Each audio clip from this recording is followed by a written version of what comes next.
A wealthy businessman crashed an elegant wedding, determined to stop a black bride from trapping his son into marriage. In the chaos that ensued, emergency DNA results arrived that silenced everyone. The bride was actually his daughter from a past relationship, making the wedding impossible for a completely different reason than his prejudice suggested. Before we get into the story, comment below where in the world you are watching from today. The grand ballroom of the Fairmont Hotel shimmered. Crystal chandeliers cast a dazzling light on the meticulously arranged floral displays, their perfume a heady mix of lilies and roses. Zara, breathtaking in her ivory gown, stood poised at the altar, a serene smile playing on her lips.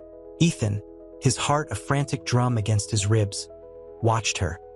A mixture of adoration and apprehension etched on his face.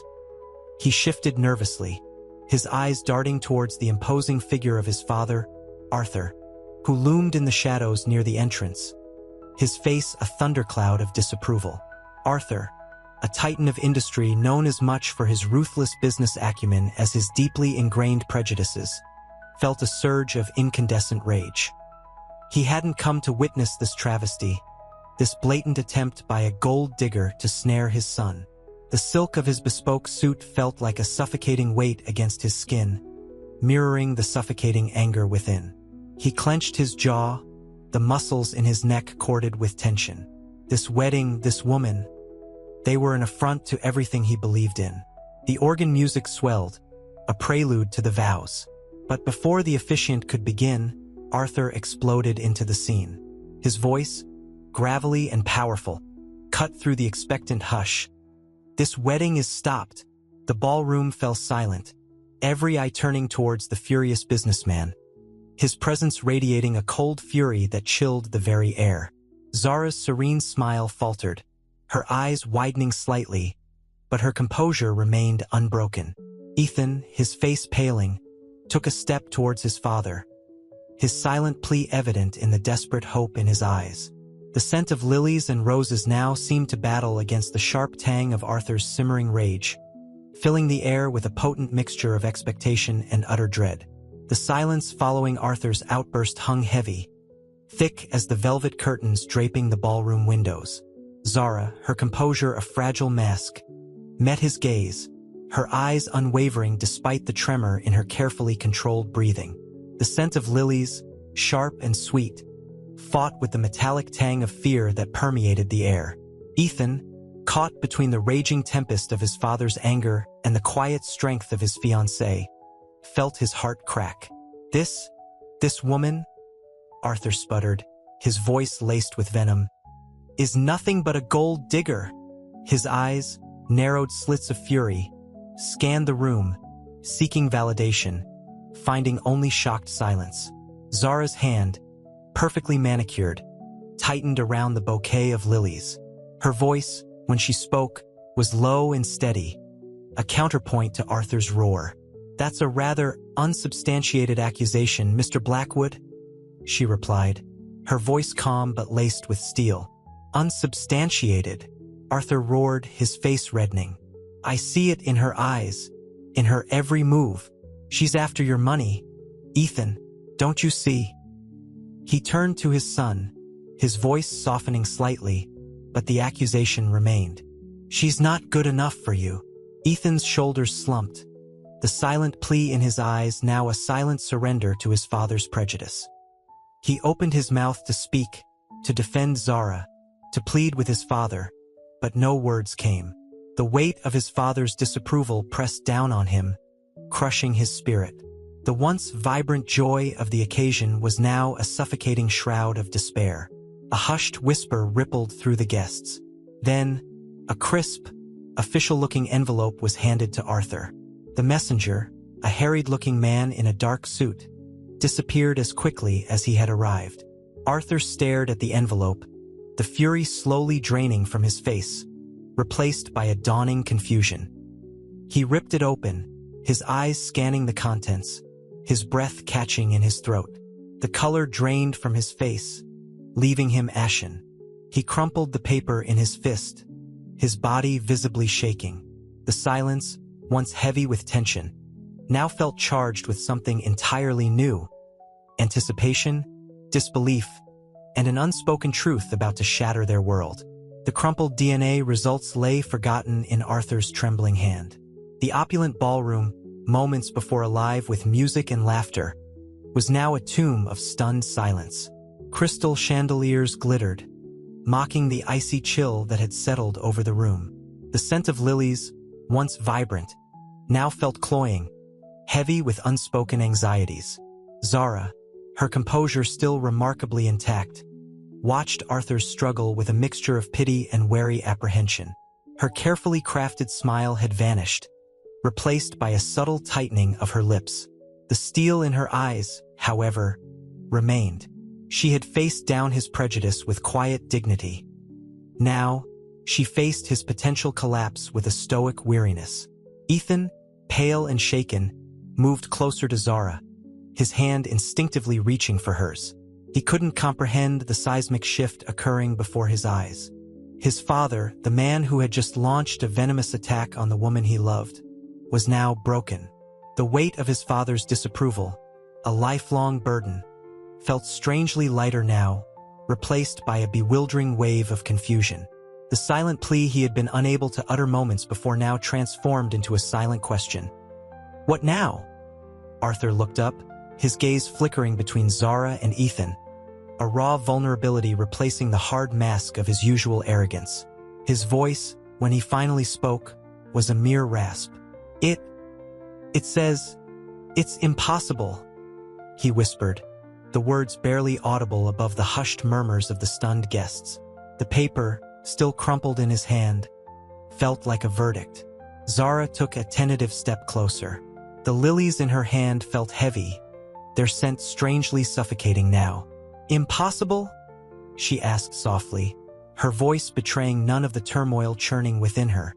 She spoke calmly, but the question hung in the air, laced with a quiet, controlled strength that belied the storm of emotions threatening to break through her carefully constructed facade. Ethan, his heart aching with a complexity of emotions, relief, shock, disbelief, and the lingering sting of his father's prejudice, moved to his father's side. He placed a hand on his father's shoulder, a gesture of both support and a silent acknowledgement of the impending reckoning. The weight of the past, the weight of his own prejudices, settled heavily upon him.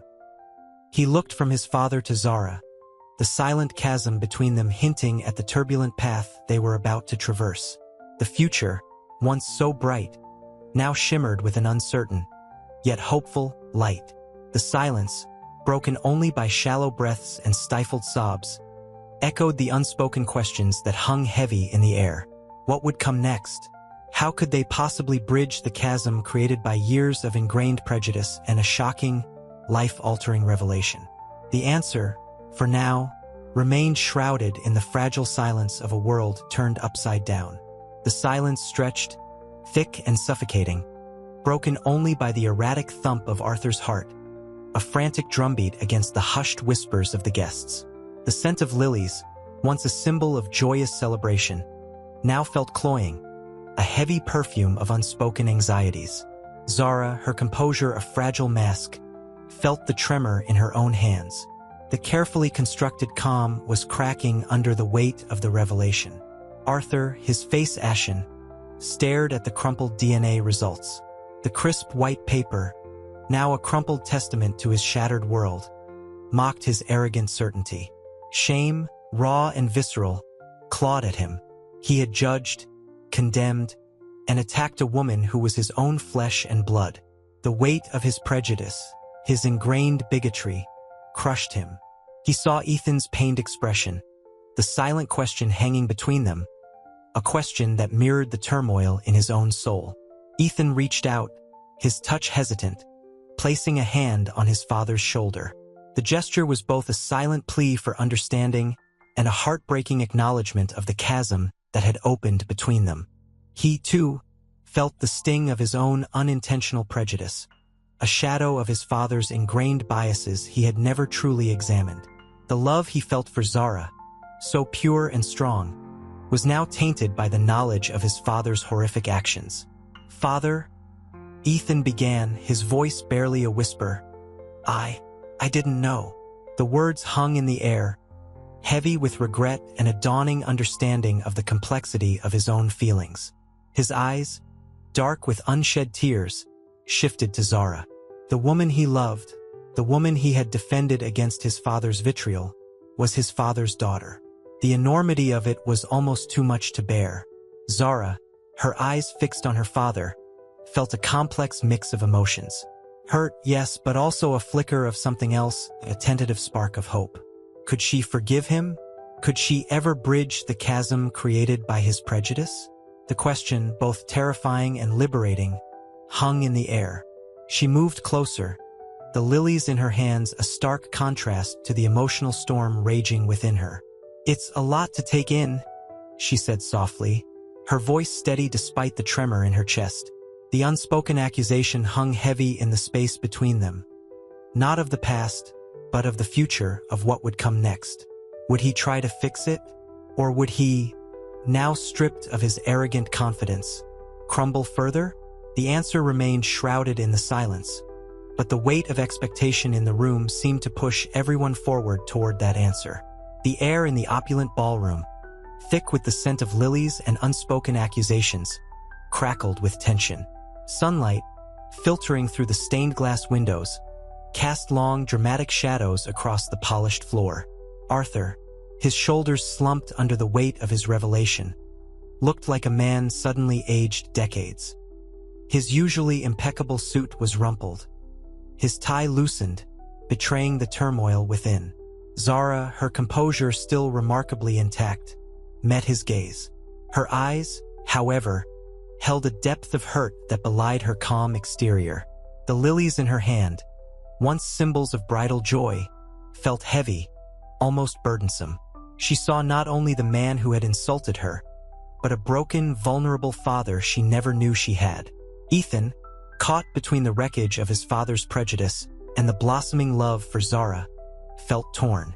His hand, still resting lightly on his father's shoulder, was a physical manifestation of his conflicted loyalties.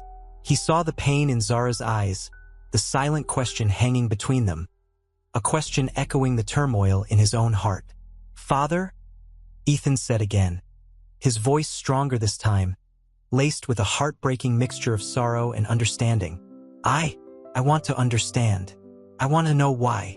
Arthur swallowed, the lump in his throat almost suffocating him.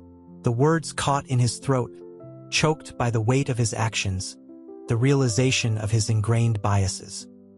He looked from Ethan to Zara, his eyes swimming with unshed tears, a stark contrast to his usual arrogant demeanor.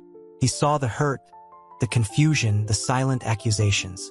And he saw, finally, the daughter he had never known. Zara took a step closer, the lilies brushing against her silk gown. Their delicate scent a fragile counterpoint to the heavy emotions that hung in the air. "Why?" she repeated, her voice low, her tone laced with both pain and a hint of cautious hope. "Why did you do this?" The question wasn't just about the intrusion, the insults, the public humiliation. It was a question that burrowed deep, probing at the core of his prejudices, his values, his very being. Arthur opened his mouth to answer, but the words remained elusive, trapped by the shame that consumed him. The silence, once suffocating, now felt pregnant with the potential for healing, for forgiveness, for a future no one could have predicted just hours before. The weight of the unspoken hung heavy, a testament to the intricate unraveling of a life, a family, and the power of a long-hidden truth. The silence stretched, thick and heavy as the scent of lilies.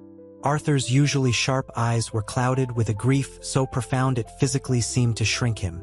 The opulent ballroom, moments before a scene of joyous celebration, now felt like a mausoleum. Zara, despite the tremor in her hand, held her composure, her gaze unwavering. The pristine white of her dress, once a symbol of hope, now seemed to amplify the starkness of the situation. Sunlight slanted through the stained glass, painting streaks of crimson and gold across the polished floor, highlighting the dust motes dancing in the sudden stillness. Ethan, his heart a battlefield of conflicting emotions, watched his father and Zara. He saw the raw, unfiltered pain etched on his father's face, a stark contrast to the arrogant facade Arthur usually wore. He felt the weight of his own unspoken prejudices, the subtle echoes of his father's biases that had resonated within him, chillingly familiar. "Why, father?" Ethan repeated, his voice softer this time, a plea buried within the question. "Why did you do this? Why did you believe those things?" Arthur's lips trembled. He wanted to explain, to justify his actions, to somehow mitigate the horrific reality of his prejudice. But the words caught in his throat, choked by the sudden realization of the daughter he had lost. The daughter standing before him, wounded and bewildered.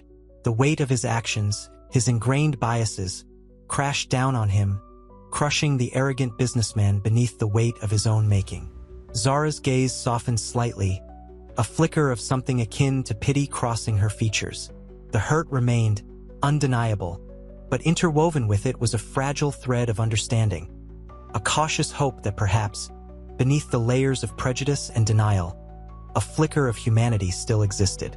The lilies in her hand felt less heavy now, replaced by a different kind of weight, the weight of a possible, albeit uncertain, reconciliation. I don't know," Arthur finally whispered, his voice barely audible above the faint strains of wedding music that seemed to echo the sorrow in the room. "I was blind. I let my fears control me."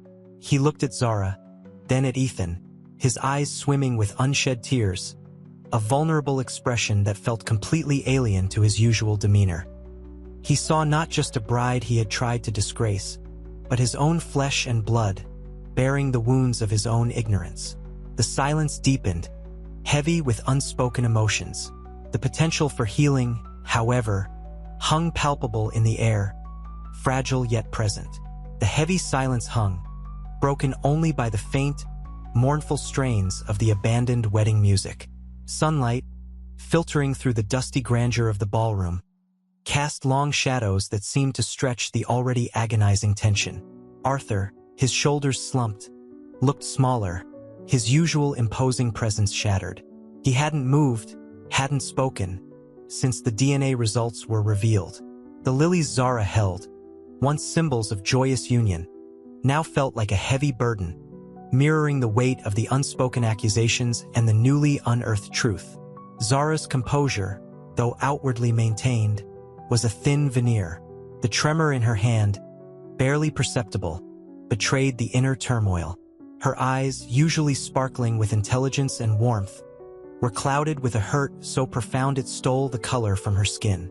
She met Ethan's gaze, a silent communication passing between them, a shared understanding of the devastating revelation. Ethan, caught between his father and the woman he loved, felt the world tilting on its axis. His initial anger at his father's actions had been replaced by a deep, bewildering mix of shock, betrayal, and a profound sadness for Zara. He saw the pain in his father's eyes, a vulnerability he'd never witnessed before, a raw, unmasked grief that mirrored his own internal conflict. "Father," Ethan began, his voice low, hesitant. This changes everything." He didn't need to specify what everything encompassed. The unspoken words hung heavy in the air, thick with the implications of the destroyed wedding, the shattered trust, the revelation of a hidden family secret. Arthur's only response was a slight nod, his gaze fixed on the floor, his shoulders shaking imperceptibly. A tear escaped Zara's eye, tracing a glistening path through the carefully applied makeup. It was a silent acknowledgement of the pain, the betrayal, the utter upending of her life. She swallowed hard, her throat tight with emotion. The scent of lilies, once fresh and invigorating, now seemed cloying, suffocating. A stark reminder of the joyous occasion turned tragic. I don't understand," she whispered, her voice breaking slightly. How could you do this?" The question hung in the air, a silent accusation against Arthur's prejudice, his blind arrogance. The opulent ballroom, a symbol of wealth and privilege moments before, now felt cold, sterile, a stark backdrop to the raw emotions swirling in the room. The weight of unspoken words, the devastation of broken trust, the pain of a revealed secret. All these elements combined to create a suffocating atmosphere, thick with the bitter taste of reality. The sunlight, once bright and celebratory, now seemed to mock them, highlighting the devastating impact of Arthur's actions and prejudices. The silence stretched, a taut, unbearable thing. Dust motes danced in the slivers of sunlight, piercing the gloom of the abandoned ballroom. The scent of lilies, once vibrant, now clung to the air like a cloying sadness. Zara, her carefully composed facade crumbling, finally spoke, her voice a fragile whisper. How could you?" The question, laced with disbelief and a deep, welling hurt, hung between them. Arthur, his massive frame slumped in a chair, seemed to shrink, his usually imposing presence reduced to a pathetic shadow. He looked up, his eyes, usually sharp and calculating, filled with a raw, unacknowledged grief. The mask of control had slipped, revealing the vulnerability beneath. He opened his mouth, then closed it, the words catching in his throat. The weight of his actions, the shattering impact of his prejudice, seemed to crush him. Ethan, torn between his love for Zara and the shocking revelation of his father's past, moved to her side. He gently took her hand, his touch soft, reassuring. "Zara," he began, his voice thick with emotion. I'm so sorry." He looked at his father, his eyes filled with a mixture of hurt and bewilderment. The anger had faded, replaced by a profound sadness for both of them. A single tear escaped Zara's eye, a silent testament to the pain she was enduring. Yet, even in her distress, there was a quiet strength, a resilience that shone through the hurt. She looked at Ethan, then back at her father. The unspoken question remained, hovering between them, heavy with implications. The unspoken question of whether forgiveness was even possible. The weight of his secret, the destruction he'd caused, hung heavy in the air like a suffocating blanket. The opulent ballroom, once a symbol of joyous celebration, now felt like a tomb. The day's events felt like a sharp, bitter taste, the residue of a broken promise, of a life irrevocably changed. The sunlight seemed to mock their despair, casting long shadows that underscored the depth of their pain. Arthur's silence spoke volumes, the stark admission of his profound failure as a father, as a man. The air vibrated with the unspoken apologies, the unspoken pleas for forgiveness. The journey to reconciliation was long, arduous, and uncertain, but in the quiet acknowledgement of their shared grief, a fragile hope began to flicker. The path forward was uncertain, but it was clear, at least to Ethan, that the first step towards healing needed to begin now, in the suffocating silence of the devastated ballroom. The silence hung heavy, thick with the unspoken accusations and the weight of a shattered dream. The scent of lilies, sharp and cloying, filled the abandoned ballroom, a stark contrast to the joyous fragrance it had held just hours before. Zara, her composure finally fractured, touched the delicate lace of her ruined wedding dress, a single tear tracing a path through the intricate embroidery. How could you?" she whispered, the question laced with a pain that cut deeper than any insult. Arthur, his usually imposing figure slumped in a gilded chair, looked smaller, older, his eyes, usually sharp and calculating, filled with a raw, unfamiliar grief. The mask of control, meticulously crafted over decades, had finally slipped, revealing the vulnerable, terrified man beneath. He opened his mouth to speak, but only a strangled sob escaped. The words he desperately needed to express seemed trapped, choked by the enormity of his actions. Ethan, caught in the crossfire of his love for Zara and the devastating revelation about his father, moved to Zara's side. His touch, gentle on her arm, offered a silent promise of support, a refuge in the storm. "Zara," he began, his voice thick with unshed tears, I'm so incredibly sorry." He glanced at his father, his gaze a mixture of heartbreak and a dawning understanding. The anger he'd felt earlier had been replaced by a profound sadness. A low moan escaped Arthur, a sound of deep, unrestrained anguish. He looked up at Zara, his eyes pleading, begging for forgiveness he didn't yet know how to earn. The opulent ballroom, once a symbol of celebration, now felt like a tomb, reflecting the profound devastation of their broken dreams.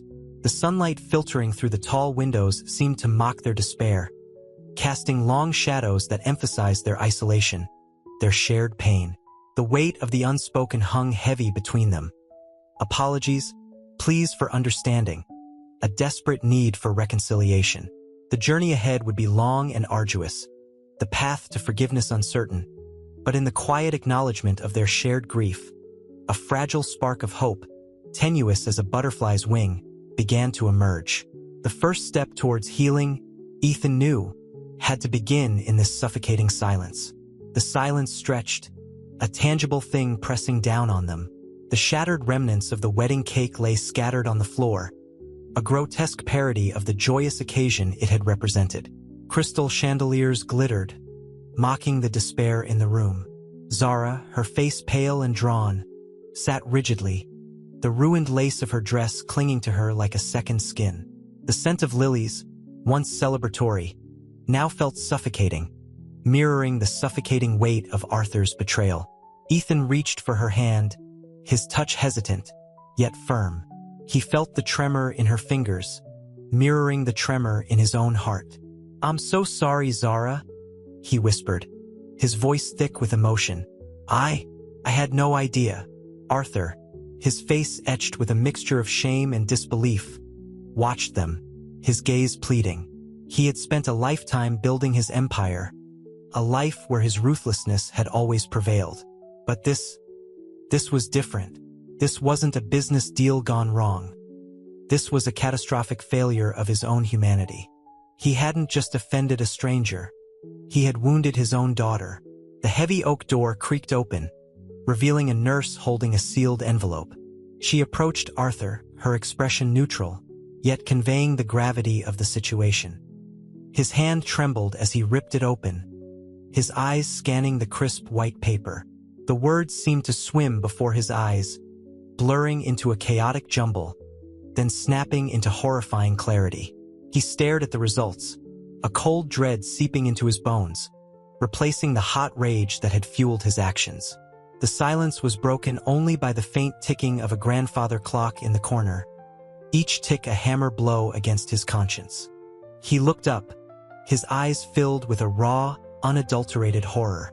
The mask of composure finally shattered, revealing the terrified man beneath. My daughter?" he choked out, the words barely audible. The truth, stark and undeniable, hung in the air, a heavy shroud suffocating the room. The opulent setting, the shattered dreams, the broken promises, all of it seemed to fade into insignificance beside this devastating revelation. The weight of his prejudice, his arrogance, his utter lack of compassion, crashed down upon him with crushing force. He destroyed his own daughter's happiness, driven by a prejudice he now realized was a pathetic, self-serving delusion. His life, his empire, his carefully constructed world, it all felt meaningless now, reduced to ashes by the searing fire of his own making. The lilies, the silence, the shattered cake, they were all symbols of this devastating, self-inflicted ruin. The air hung thick with the scent of lilies and unspoken accusations. Zara, her composure a fragile mask over raw hurt, met Arthur's gaze. Her eyes, usually sparkling with mischief, were now pools of quiet sorrow.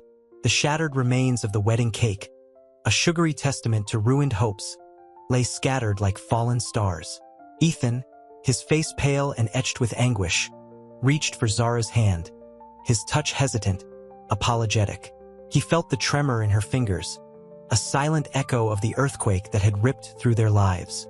"I'm so sorry, Zara," he whispered, his voice a broken thread. "None of this. It's not what I wanted. I never." His voice trailed off, choked by emotion. Arthur, the picture of controlled rage moments before, now looked like a defeated king surveying his ruined kingdom. The opulent ballroom, once vibrant with life and laughter, felt like a mausoleum, reflecting the death of his carefully constructed world. The heavy silence was broken only by the rhythmic tick-tock of a grandfather clock, each second a hammer blow against his conscience. He looked from Zara to Ethan, his face a canvas of disbelief, shame, and dawning horror. The truth, raw and undeniable, hung heavy in the air, thicker than the scent of lilies. The nurse's arrival was a stark interruption, a jarring intrusion into the suffocating silence. The sealed envelope, clutched in her hand, felt like a death sentence. Arthur's hand trembled as he tore it open, his eyes scanning the crisp white paper.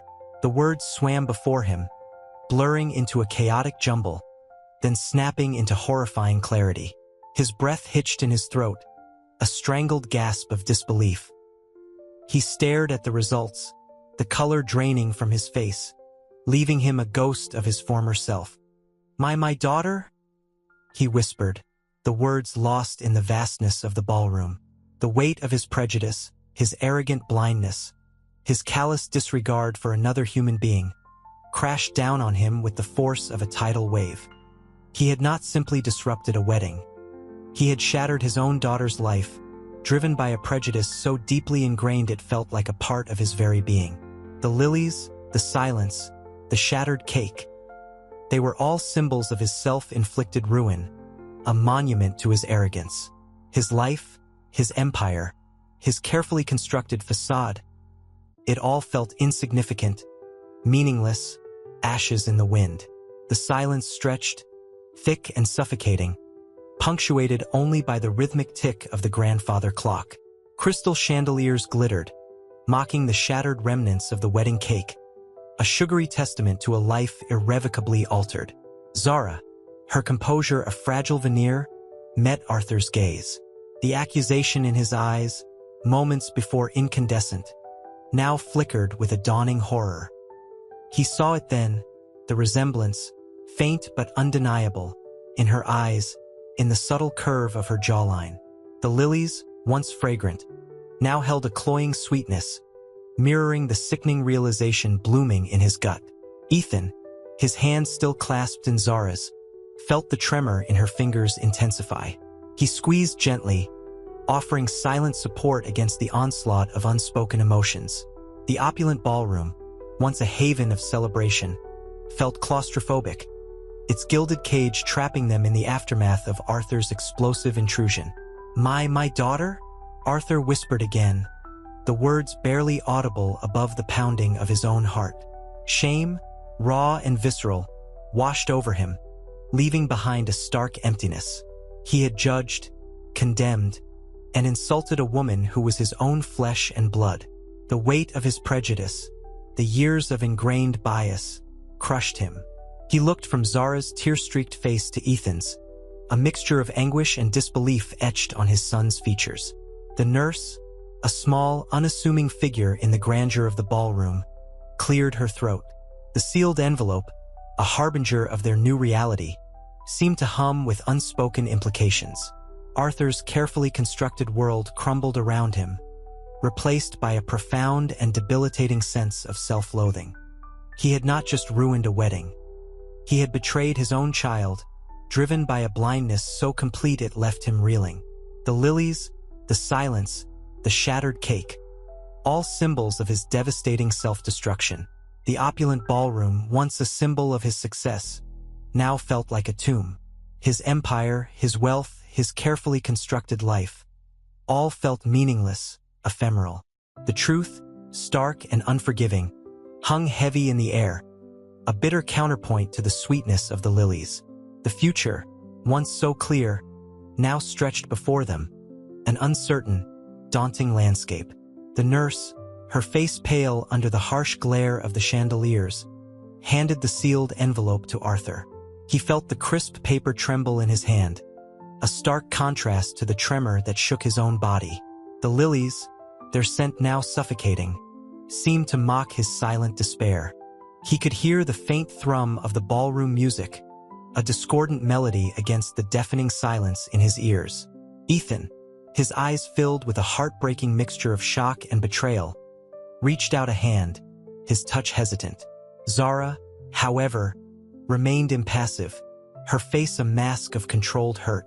The opulent surroundings, once symbols of joy and celebration, now felt like a gilded cage, trapping them all in the aftermath of Arthur's disastrous intrusion. "Open it." Zara's voice, though quiet, carried the weight of unspoken accusations.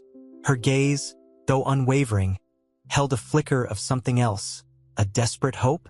Arthur felt a pang of guilt, a sharp, searing pain that pierced through his self-loathing. He hadn't just insulted her.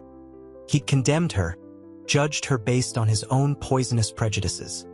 He tore open the envelope, the crisp sound echoing in the heavy silence. His eyes scanned the results, the stark black and white words blurring in his vision. A wave of nausea washed over him, the opulent ballroom swaying precariously around him. The truth was undeniable, laid bare in cold, clinical language. He, Arthur Blackwood, the powerful businessman, was undone by a single sheet of paper. His carefully constructed world, his carefully cultivated image, shattered into a million pieces. He looked at Zara again, truly seeing her for the first time. The resemblance, once a faint whisper, was now undeniable. The curve of her jaw, the set of her eyes, they were echoes of his own features, a mirror reflecting a past he had ruthlessly ignored.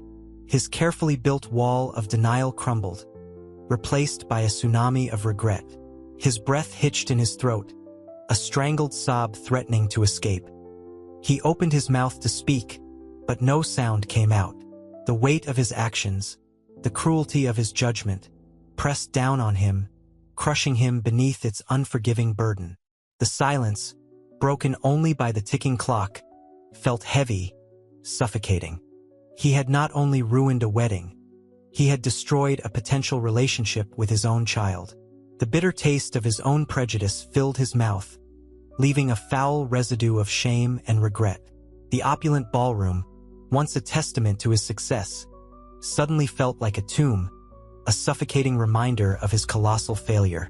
The silence stretched, thick and suffocating, broken only by the erratic thump of Arthur's heart against his ribs.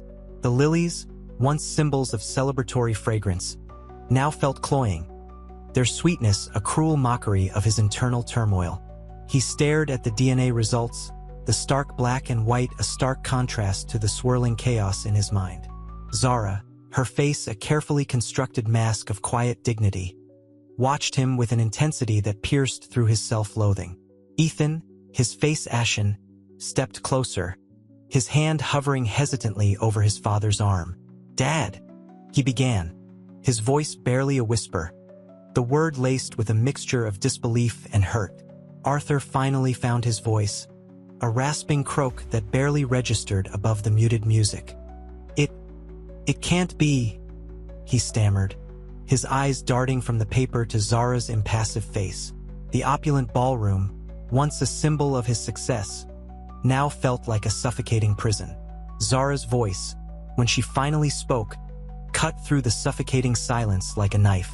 "It is," she stated, her tone quiet but unwavering. A single tear traced a path down her cheek, a stark contrast to the composure she maintained. "And your prejudice. It almost cost us everything." Her gaze, though filled with hurt, held a flicker of something else, a fragile hope. The weight of his actions crashed down on Arthur, the full impact of his arrogance and prejudice hitting him with the force of a physical blow. He judged her, condemned her based on nothing but his own ingrained biases. The shame was visceral, a burning brand on his soul.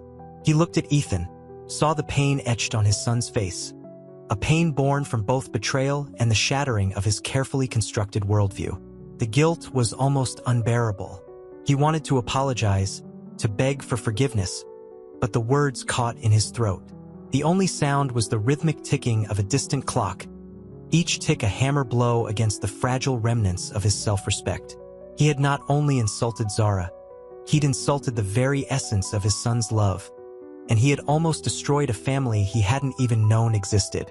The opulent surroundings, once a source of pride, now mocked him, a stark reminder of his monumental failure.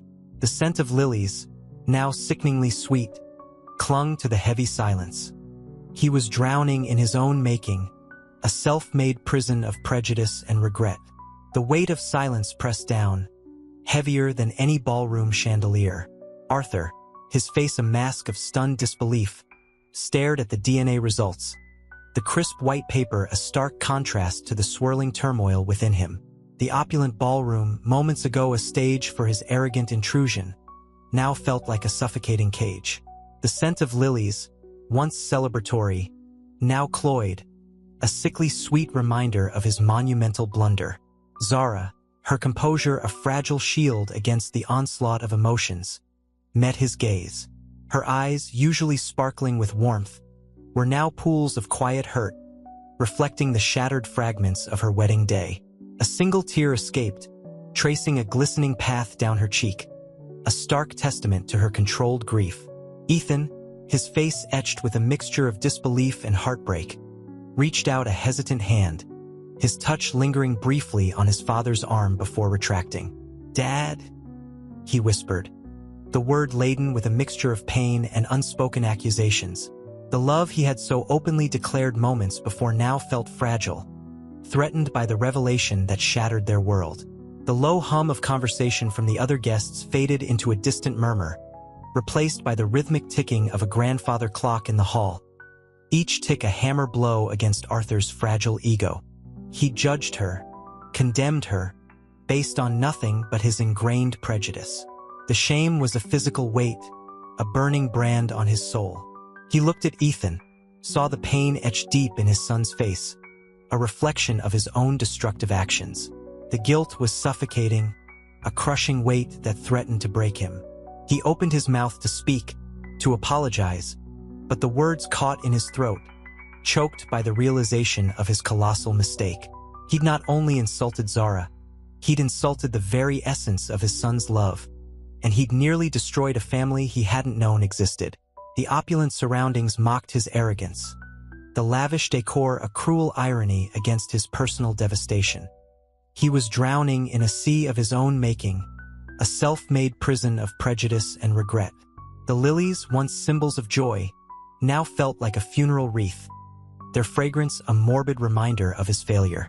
The truth, raw and brutal, hung heavy in the air, a stark contrast to the carefully constructed facade of his life. He was exposed, stripped bare, and the weight of his actions pressed down, threatening to crush him completely. The silence stretched, thick and suffocating as the scent of lilies. Arthur's gaze, fixed on the DNA results, was unblinking, the stark white paper mirroring the stark terror blooming in his chest. He felt the weight of the ballroom, the opulent decor suddenly oppressive, a gilded cage built on a foundation of his own ignorance. Zara, her composure a fragile mask, met his gaze, her eyes reflecting the glittering chandeliers, but with a depth of hurt that outweighed all the room's brilliance. A single tear, a tiny rebellion against her controlled grief, escaped and traced a glistening path down her cheek. Ethan, his face pale, his hand hovering uncertainly near his father's arm, whispered, "Dad." The word hung in the air, fragile as a butterfly's wing, carrying the weight of unspoken accusations and shattered expectations. A low hum of hushed conversation from the other guests drifted to them, a distant murmur against the pounding of Arthur's heart. He saw the pity in the glances cast his way, the whispers turning into a tide of shocked silence. His carefully constructed world, built on wealth and power, crumbled around him, revealing the cracked foundation of his prejudice. He judged her, condemned her, based on nothing but his ingrained biases. Now the truth was a brutal, unforgiving mirror, reflecting the ugliness of his actions. The shame was a searing brand, and the guilt, a crushing weight threatening to break him. He opened his mouth to speak, to apologize, but the words refused to come. The realization of his colossal mistake choked him, a bitter taste coating his tongue. He hadn't just insulted Zara. He'd wounded his son's heart, and shattered the potential of a family he'd never known existed. The opulent ballroom, once a symbol of his success, felt like a mocking reminder of his failure. The lilies, once celebratory, now seemed like funeral blooms, their fragrance a suffocating sweetness. The weight of his actions pressed down, threatening to crush him. He looked at Ethan, seeing his son's pain mirrored in his own desolate reflection. The truth was a stark, unforgiving reality, a sharp contrast to the carefully constructed life he'd led, built on lies and prejudices. He was exposed, naked in his vulnerability. The silence, broken only by the relentless ticking of a grandfather clock, felt heavier than any ballroom chandelier. The air hung heavy, thick with the unspoken. The scent of lilies, once celebratory, now felt cloying, a suffocating sweetness mirroring the turmoil in Arthur's soul. His gaze, locked on the DNA results, was a frozen mask of disbelief. The opulent ballroom, moments ago a stage for his arrogant intrusion, now felt like a suffocating pressure chamber. Ethan, his face ashen, reached out a tentative hand, his touch hesitant. "Dad," he whispered, the word fragile, a testament to the shattering of his carefully constructed world. Zara, her composure a marvel of quiet strength, remained motionless. A single tear, a silent testament to her hurt, traced a glistening path down her cheek, a stark contrast to the glittering chandeliers above. The silence stretched, punctuated only by the rhythmic tick-tock of a grandfather clock, each second an agonizing hammer blow against Arthur's already fractured self. He saw the pity in the eyes of the other guests, their hushed whispers a chorus of condemnation he deserved. His carefully constructed world, built on wealth and power, was crumbling. The foundation, he now realized with sickening clarity, had always been rotten, built on prejudice and ignorance. He had judged, condemned, based on nothing more than the color of her skin, the fabric of her dress. The weight of his actions pressed down, suffocating him. He opened his mouth to speak, to apologize, but the words caught in his throat. Shame, raw and visceral, burned in his chest, a searing brand on his conscience. He hadn't just insulted Zara. He'd wounded his son, shattered the possibility of a family he'd never known existed. The lilies, the champagne, the elegant music. All of it was suddenly a cruel mockery. His carefully curated image, the mask he wore so expertly in the business world, was ripped away. Exposed, naked in his vulnerability, the realization of his colossal mistake struck him with brutal force.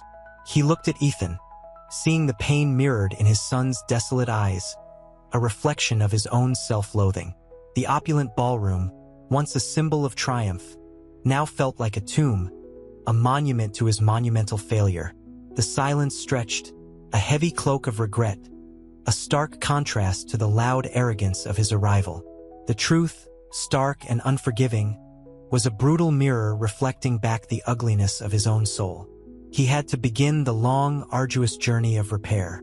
The journey had begun. The silence stretched, a tangible entity pressing down on them.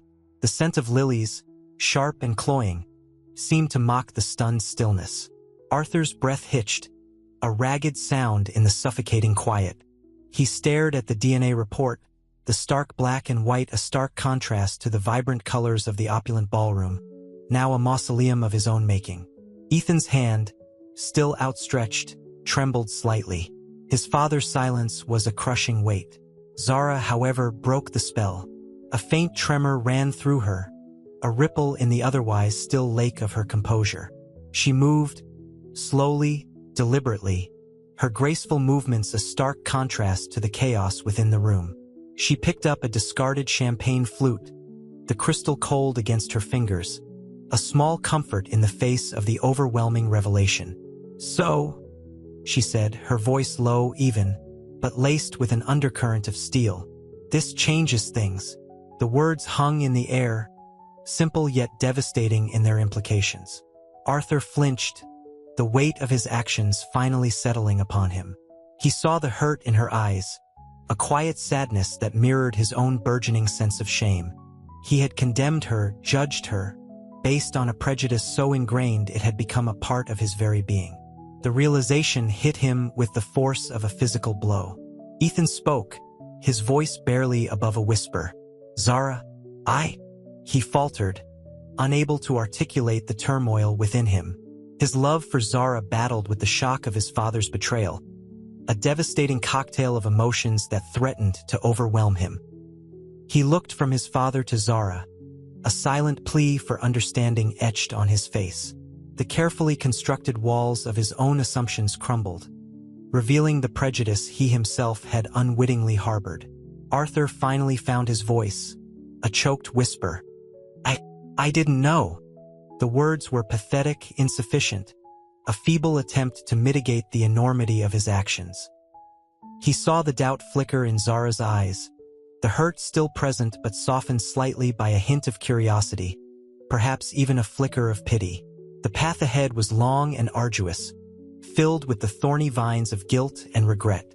But somewhere, in the wreckage of his carefully constructed world, a seed of hope took root. The journey of atonement had begun. The chandelier's light glinted off the unshed tears tracing paths down Zara's cheeks. The opulent ballroom, moments ago a scene of joyous celebration, now felt like a cold, echoing tomb. The silence, thick with unspoken accusations and the weight of a shocking revelation, hung heavy in the air. The scent of lilies, once sweet, now felt cloying, suffocating. Arthur, his face ashen, avoided her gaze. His usually sharp eyes, now dull with shame, darted around the room, seeking escape from the consequences of his actions. The crispness of his expensive suit felt ironically at odds with the turmoil raging within him. He ran a trembling hand through his silver hair, the gesture betraying the depth of his inner conflict. Ethan, caught between the wreckage of his father's prejudice and his unwavering love for Zara, stood frozen, his face a mask of stunned disbelief. His earlier defiance had crumbled, replaced by a crushing sense of betrayal. The exquisite champagne he held, once a symbol of celebration, now felt like lead in his hand. Zara, ever poised, took a deep breath. The controlled tremor in her voice belied the turmoil within. "Father," she said, the word tasting like ash in her mouth.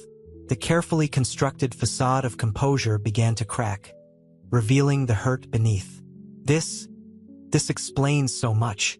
Her eyes, dark and luminous, held a mixture of pain and a flicker of something else. A cautious hope, perhaps. Arthur finally met her gaze, his eyes brimming with a mixture of remorse and fear. He opened his mouth to speak, but no words came. The weight of his actions, of his ingrained prejudices, pressed down on him, suffocating him. The carefully constructed world he had built on the foundation of his wealth and societal standing was crumbling around him. He saw the pain he had caused reflected in her eyes, and it was worse than any business deal gone wrong, any financial loss he could imagine.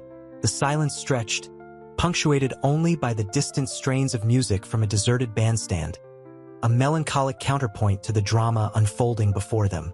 The room, once alive with vibrant energy, now felt barren and cold, mirroring the chill that had settled in Arthur's heart. The weight of his revelation was immense. He had not only insulted and humiliated her, he had nearly destroyed her happiness, all out of a prejudice born from ignorance and fear. The truth was far more devastating than he could have ever imagined. The silence stretched, a tangible thing, thick with the unspoken. Crystal chandeliers cast long, shimmering shadows across the deserted ballroom, their light reflecting off the unshed tears on Zara's cheeks. The scent of lilies, once celebratory, now clung to the air like a suffocating shroud. Arthur's expensive suit, usually a mark of his power, felt like a heavy, constricting weight.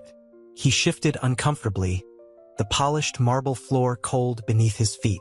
Ethan, his face pale and drawn, watched his father, his love for Zara warring with a newly awakened understanding of his own unconscious prejudices.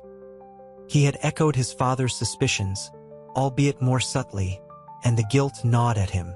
Zara, her composure a fragile mask, finally spoke, her voice barely a whisper.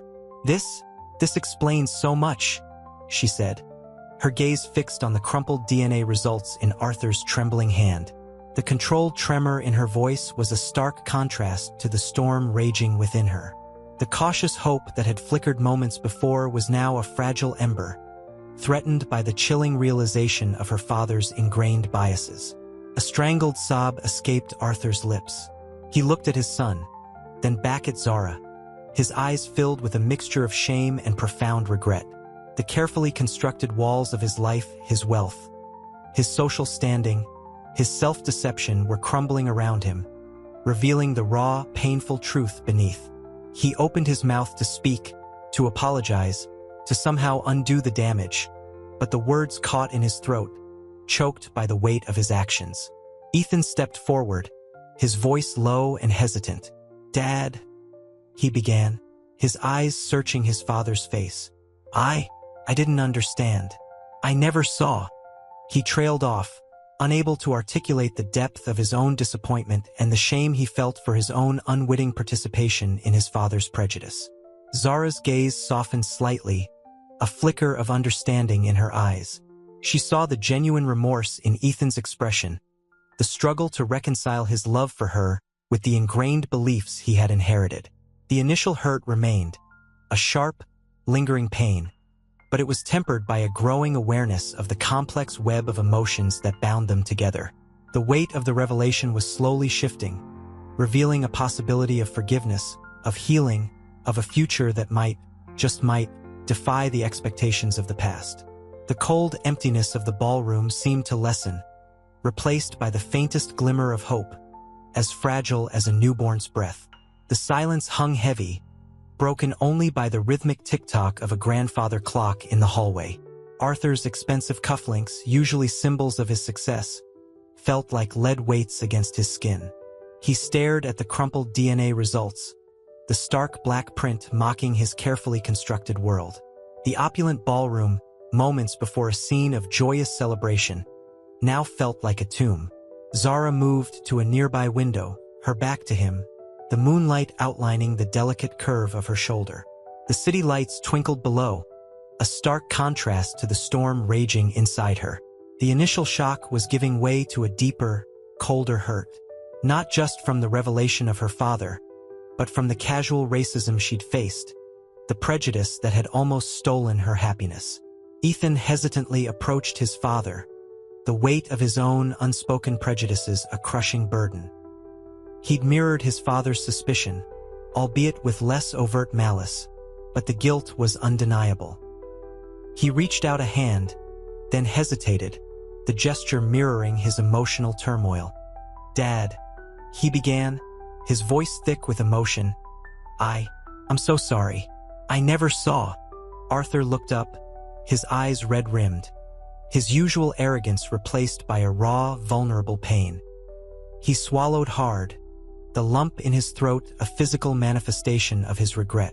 The carefully crafted facade he'd maintained for years was shattering, revealing the insecure, prejudiced man beneath. He ran a hand through his silver hair, the gesture betraying his inner turmoil.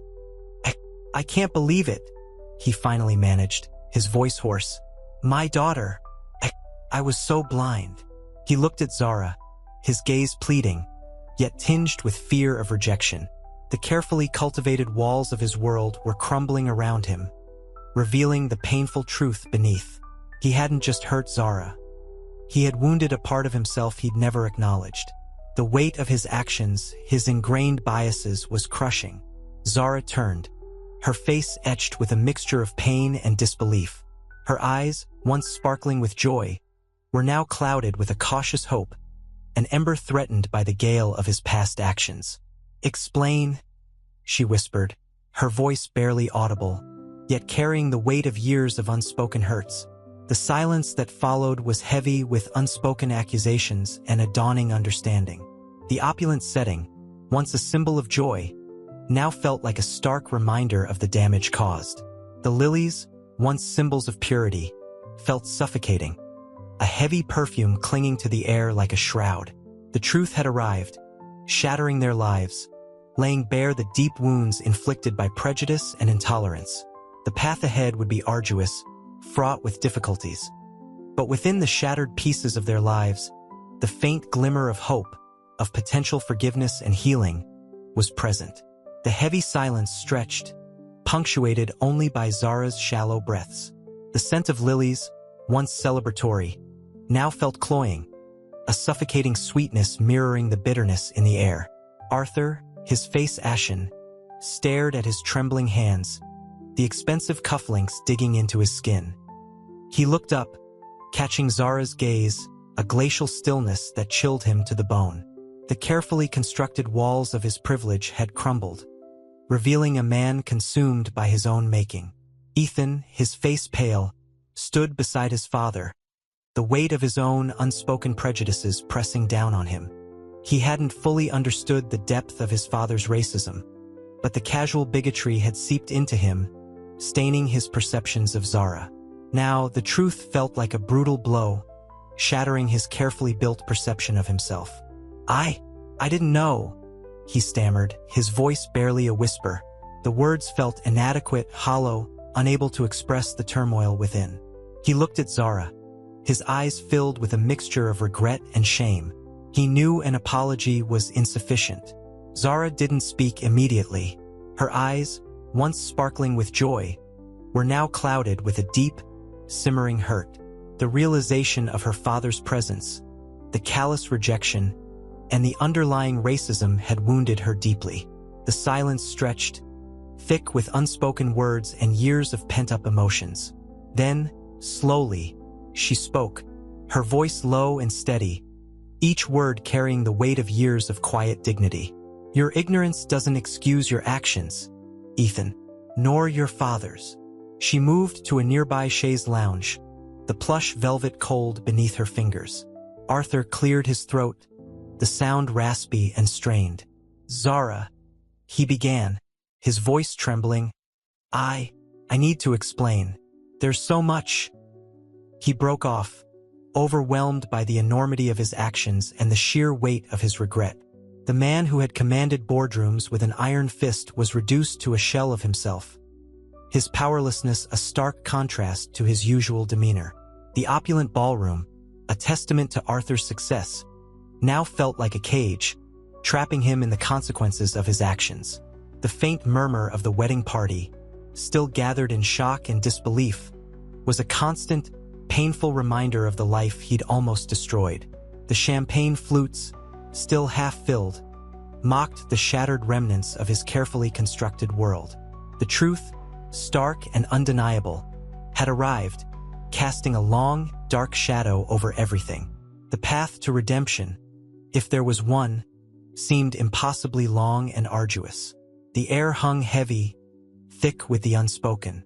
The scent of lilies, now cloying, battled with the metallic tang of fear in Arthur's nostrils. His expensive suit felt suddenly constricting, the silk a suffocating weight against his skin. He watched Zara, her composure a fragile mask barely concealing the hurt in her eyes. Her silence was a weapon, sharper than any accusation. Ethan shifted beside his father, his guilt palpable.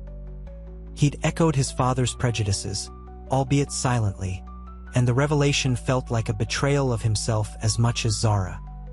He opened his mouth to speak, then closed it, the words catching in his throat. He couldn't fix this. He could only watch his father and the woman he loved crumble under the weight of the truth. A choked sob escaped Zara, breaking the suffocating silence. She covered her face with trembling hands, the diamond ring on her finger flashing briefly in the dim light.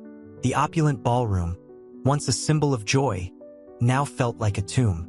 The scattered rose petals, previously scattered with festive abandon, looked like fallen confetti from a ruined celebration. Arthur took a tentative step towards Zara. "Zara," he began, his voice a ragged whisper, barely audible above the muted whispers of the stunned guests. He reached out a hand, then hesitated, unsure if she would even allow him to touch her. The weight of his actions, the years of prejudice and denial, crashed down on him, a crushing weight of regret. I didn't know," he managed, his words swallowed by the enormity of his mistake. The shame was a physical thing, burning in his throat, clogging his chest. He felt the gaze of the remaining wedding guests, their pity and judgment a tangible presence. Zara looked up, her eyes red-rimmed and glistening with unshed tears. "Knowing is irrelevant," she said, her voice low and steady, each word precise and sharp. "Your actions spoke louder than any words could ever express. The hurt is real, and the damage profound. The diamond ring felt heavy and cold on her finger, a symbol of a future irrevocably altered. The champagne flutes, abandoned on nearby tables, seemed to mock the celebration that had been cruelly stolen. The path forward seemed impossibly steep and long, but somewhere within the crushing weight of revelation, a faint spark of hope flickered. The shock was immense, but perhaps, just perhaps, this brutal truth could be the first step towards something better. The silence stretched, thick and suffocating, punctuated only by the rhythmic ticking of a grandfather clock in the adjacent room. Arthur's breath hitched in his chest, a ragged sound swallowed by the opulent emptiness of the ballroom. The scent of lilies, once celebratory, now felt cloying, a suffocating sweetness mirroring the bitter taste of his revelation. He watched Zara, her face pale, her composure a fragile shield against the storm raging within. The diamond ring on her finger, a symbol of a future stolen, glinted coldly in the subdued light. Ethan, his face etched with a pain mirroring his father's, reached out a hesitant hand towards Zara. "Zara," he began, his voice thick with unshed tears. The words caught in his throat, a stark contrast to the confident pronouncements he'd made earlier. His carefully constructed worldview, built on the foundations of his father's prejudice, lay shattered. Zara's gaze, though filled with hurt, held a quiet dignity. She met Ethan's gaze, her eyes softening slightly before her gaze shifted to her father. "Knowing is irrelevant, father," she said, her voice low and steady, carrying the weight of years of unspoken hurt. "Your actions, the assumptions, they spoke louder than any words." The tremor in her voice betrayed the carefully constructed composure. A single tear traced a path down her cheek, glistening like a fallen star against her flawless skin. Arthur flinched, the weight of his actions settling upon him with crushing force. The opulent ballroom, once a symbol of joy, now felt like a gilded cage, its lavish decorations mocking his own moral bankruptcy. He stumbled forward, his expensive shoes making no sound on the thick carpet, his expensive suit suddenly feeling like a suffocating shroud. He opened his mouth to speak, to offer a desperate apology, but the words wouldn't come. Shame choked him, the bitter taste of regret rising in his throat. He reached out a trembling hand toward Zara, his fingers outstretched as if to grasp at a fading dream. He wanted to explain, to undo the damage, but he knew it was beyond repair. The damage he'd inflicted was a chasm, deep and wide, and the road to redemption seemed impossibly long and steep. The air crackled with unspoken emotions: anger, shame, regret, and a fragile tendril of hope. The future, once a picture of bright promise, now hung shrouded in uncertainty. The silence hung heavy, broken only by the faint whisper of the air conditioning. Crystal chandeliers glittered, mocking the emotional devastation in the room. Arthur, his face ashen, stared at Zara, the weight of his actions pressing down on him like a physical burden. The scent of lilies, sharp and cloying, filled his nostrils, a bitter reminder of the ruined celebration. He saw the unshed tears shimmering in Zara's eyes, a stark contrast to her otherwise composed exterior. Ethan, his face a mask of disbelief and hurt, stepped forward, his hand outstretched hesitantly. "Zara," he began, his voice a raw whisper. I didn't know." His words hung in the air, inadequate, fragile. The meticulously crafted facade of his father's prejudices, a worldview he'd unconsciously absorbed, crumbled before his eyes. The love he felt for Zara, so potent and undeniable, clashed violently with the revelation of his father's appalling behavior. Zara's gaze, though filled with pain, held a steely strength.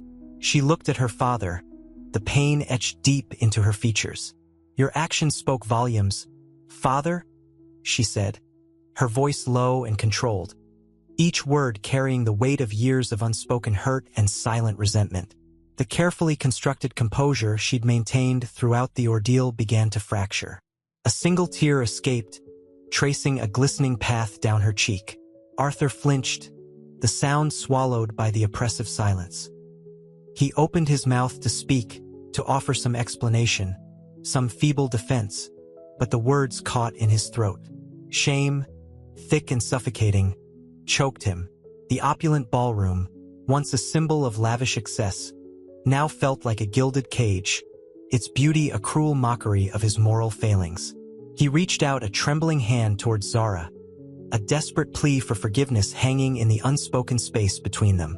The weight of his prejudices, the years of ingrained biases, crashed down upon him with the full force of a tidal wave. He saw the hurt in Ethan's eyes, the silent accusation in his son's pained expression. He had not only hurt Zara but also damaged his relationship with his son, poisoning their bond with his bigotry. The realization struck him with the force of a physical blow, leaving him gasping for breath, desperate for redemption. The path ahead seemed impossibly long and steep, the chasm between him and his daughter seeming unbridgeable. But in the depths of his despair, a flicker of hope ignited, a fragile ember in the darkness of his shame. He had to atone.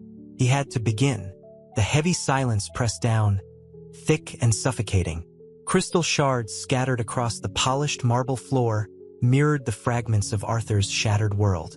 The scent of lilies, once celebratory, now clung to the air like a shroud. He watched Zara, her composure a fragile mask barely concealing the pain in her eyes.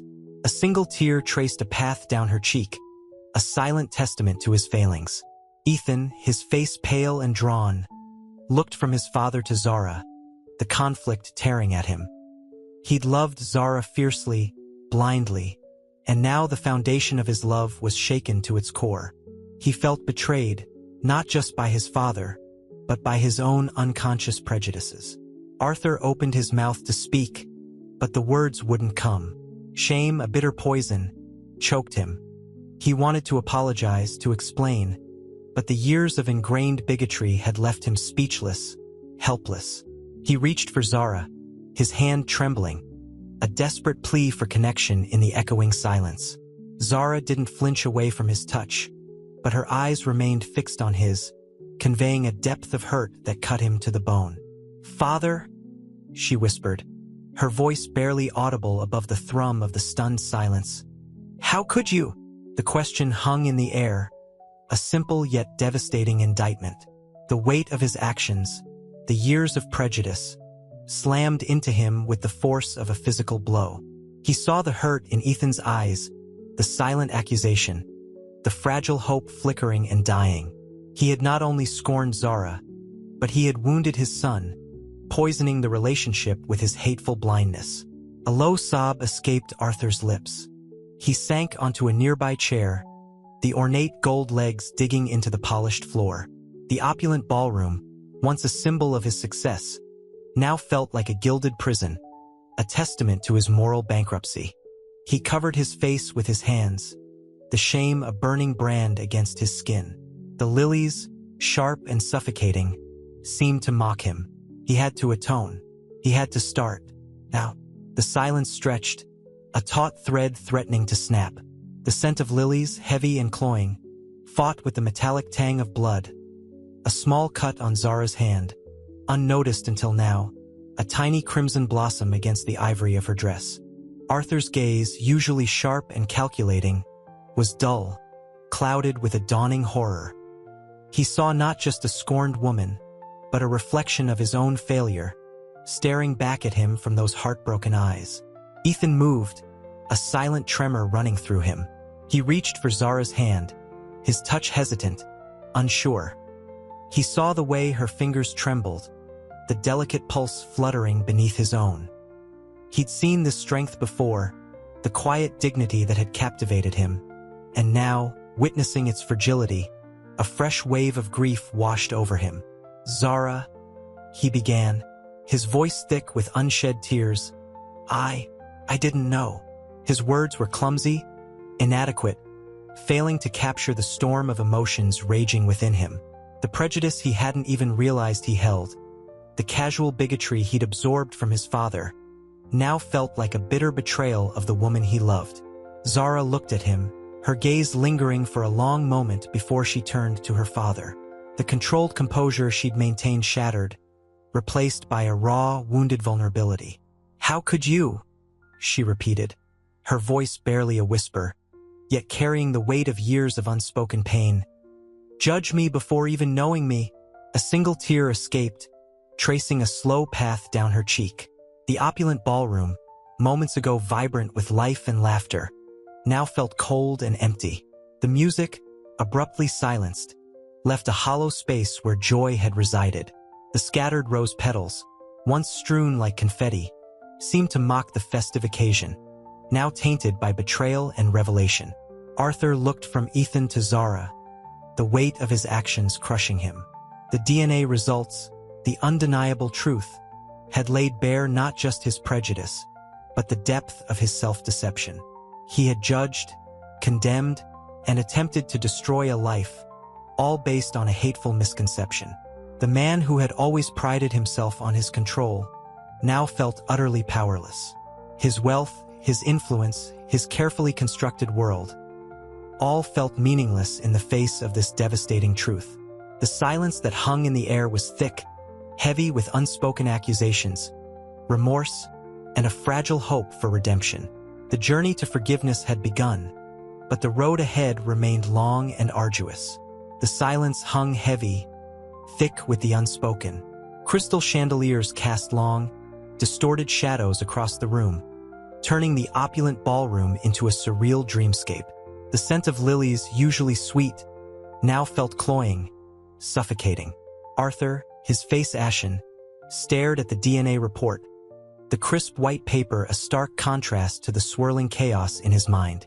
He'd built his life on control, yet here he was utterly powerless, the architect of his own destruction. Ethan, his eyes mirroring his father's shock, reached out a trembling hand to Zara. He'd loved her, truly loved her, and the revelation of her true identity, his father's daughter, shattered his world. The love he felt remained, but now it was tainted with a bitter undercurrent of betrayal. He couldn't comprehend his father's actions, his own ingrained prejudices surfacing, a ghostly echo of Arthur's hateful pronouncements. Zara, her composure finally cracking, let a single tear escape. It traced a slow path down her cheek, a stark contrast to the carefully applied makeup, highlighting the vulnerability beneath her poised exterior. How could you?" she whispered, her voice barely audible above the pounding of her own heart. The years of unspoken pain, the silent judgment she'd endured, seemed to coalesce into this single heart-wrenching question. The weight of the unspoken accusations pressed down on them. Arthur's carefully constructed facade crumbled, revealing a man riddled with guilt and shame. His wealth, his power, the very foundation of his life, felt meaningless. The opulent surroundings, once a symbol of his success, now mocked his failure. The vibrant colors of the wedding decorations appeared dull, lifeless. A single, stray rose petal drifted to the floor, a tiny crimson splash against the ivory carpet, mirroring the blood from Zara's unnoticed cut. It felt symbolic, a tiny wound opening into a vast chasm of regret and hurt. The air thrummed with unspoken emotions, shock, disbelief, betrayal, and the faintest glimmer of hope, a fragile seed planted amidst the wreckage. The journey towards forgiveness had just begun, a long and arduous path that lay ahead, fraught with emotional pain and uncertainty. The silence stretched, a tangible entity in the opulent ballroom. Crystal fragments, scattered from a shattered vase, a casualty of Arthur's earlier outburst, glittered under the dimmed lights. The air, thick with the scent of lilies and unspoken accusations, felt heavy, suffocating. Zara touched the small cut on her hand, a stark crimson against her ivory gown, a silent testament to the night's turmoil. How could you?" she repeated, her voice trembling, barely a whisper against the throbbing silence. The question hung in the air, a barbed arrow aimed at Arthur's heart. He stared at the DNA report, his reflection shimmering in the polished surface of a nearby table, a stranger staring back at him, etched with guilt and disbelief. The weight of his prejudices, the years of ingrained bias, crushed him. He opened his mouth to speak, to offer some feeble explanation, but no words came. Ethan, caught between his love for Zara and the shattering revelation of his father's actions, watched them both, his heart a battlefield of conflicting emotions. He saw the raw hurt in Zara's eyes, the unyielding pain behind her carefully maintained composure. He saw the collapse of his father's carefully constructed facade, the man he knew replaced by a shell of guilt and shame. The opulent ballroom, once a symbol of celebration, now felt like a prison, its gilded cages trapping them in a web of unspoken truths. The faint strains of a distant orchestra, attempting to resume the interrupted wedding, seemed mocking, a cruel counterpoint to the emotional wreckage. Zara looked at Ethan, her gaze searching, seeking solace in his eyes. The love she saw there, despite the storm raging around them, offered a flicker of hope, a fragile ember in the vast darkness. Slowly, deliberately, she rose. The movement was graceful, yet the tremor in her hands betrayed her inner turmoil. "I need some air," she murmured, her voice quiet yet firm, a stark contrast to the tempest raging within her. She turned and walked away, leaving Arthur and Ethan in the wreckage of their shattered world, the weight of their actions pressing down upon them, heavy and inescapable. The journey towards forgiveness had begun, a path fraught with pain and uncertainty, but with the smallest spark of hope glowing in the distance. The ballroom's glittering facade felt cruelly ironic, a shimmering mask hiding the raw devastation within. Zara's retreating form, a wisp of ivory against the dark mahogany paneling, left a void in the opulent space. Arthur, his face ashen, remained rooted to the spot, the DNA report clutched in his trembling hand. The crisp paper crinkled, a counterpoint to the suffocating silence. Ethan, torn, moved towards his father, the weight of unspoken accusations heavy in the air. "Dad," Ethan began, his voice barely a breath, his gaze flickering between the crumpled report and his father's ravaged expression. The years of ingrained prejudice, of casual racism, now manifested as a tangible, horrifying truth. Arthur's carefully constructed world, built on wealth and privilege, lay in ruins. Arthur looked up, his eyes, usually sharp and calculating, now dull with shame. He saw in Ethan's gaze not just sorrow, but a profound disillusionment, a shattering of the father-son bond. The lily-scented air seemed to thicken, a physical manifestation of the crushing weight of his actions. Arthur's voice cracked, the sound swallowed by the opulent surroundings. He tried to speak, to explain, to justify, but the words caught in his throat, choked by the bitter taste of his own hypocrisy. The meticulously planned wedding, a symbol of his son's happiness, had imploded, a testament to his own destructive prejudices. He saw Zara, that night, not as a manipulative schemer, but as his own flesh and blood, a reflection of his past mistakes, a mirror to his own soul. The crystal shards, sparkling cruelly on the polished floor, became symbolic of his shattered life, the fragments of a world he had built on lies and denial. Ethan placed a hand on his father's shoulder, a gesture at once comforting and accusatory. She's your daughter," he whispered, the words hanging in the air, heavy with implications. The unspoken question, the raw pain in Zara's departure, hung between them, a chasm of regret. Arthur's shoulders slumped, the weight of his actions finally crushing him. The opulent setting, once a source of pride, now mocked him with its silent judgment. The journey towards redemption had begun, a long and arduous path, but one that now felt both inescapable and necessary. The faint strains of the orchestra, trying to regain their composure, felt jarringly incongruous with the emotional turmoil engulfing the three of them. The night had exploded, leaving behind only the fragments of a shattered world and the daunting task of piecing it back together. The silence stretched, thick and suffocating, broken only by the faint, discordant strains of the orchestra attempting a tentative restart. Crystal shards, scattered like fallen stars across the polished floor, glittered cruelly under the ballroom's subdued lighting. Arthur's breath hitched, a ragged sound lost in the vastness of the room.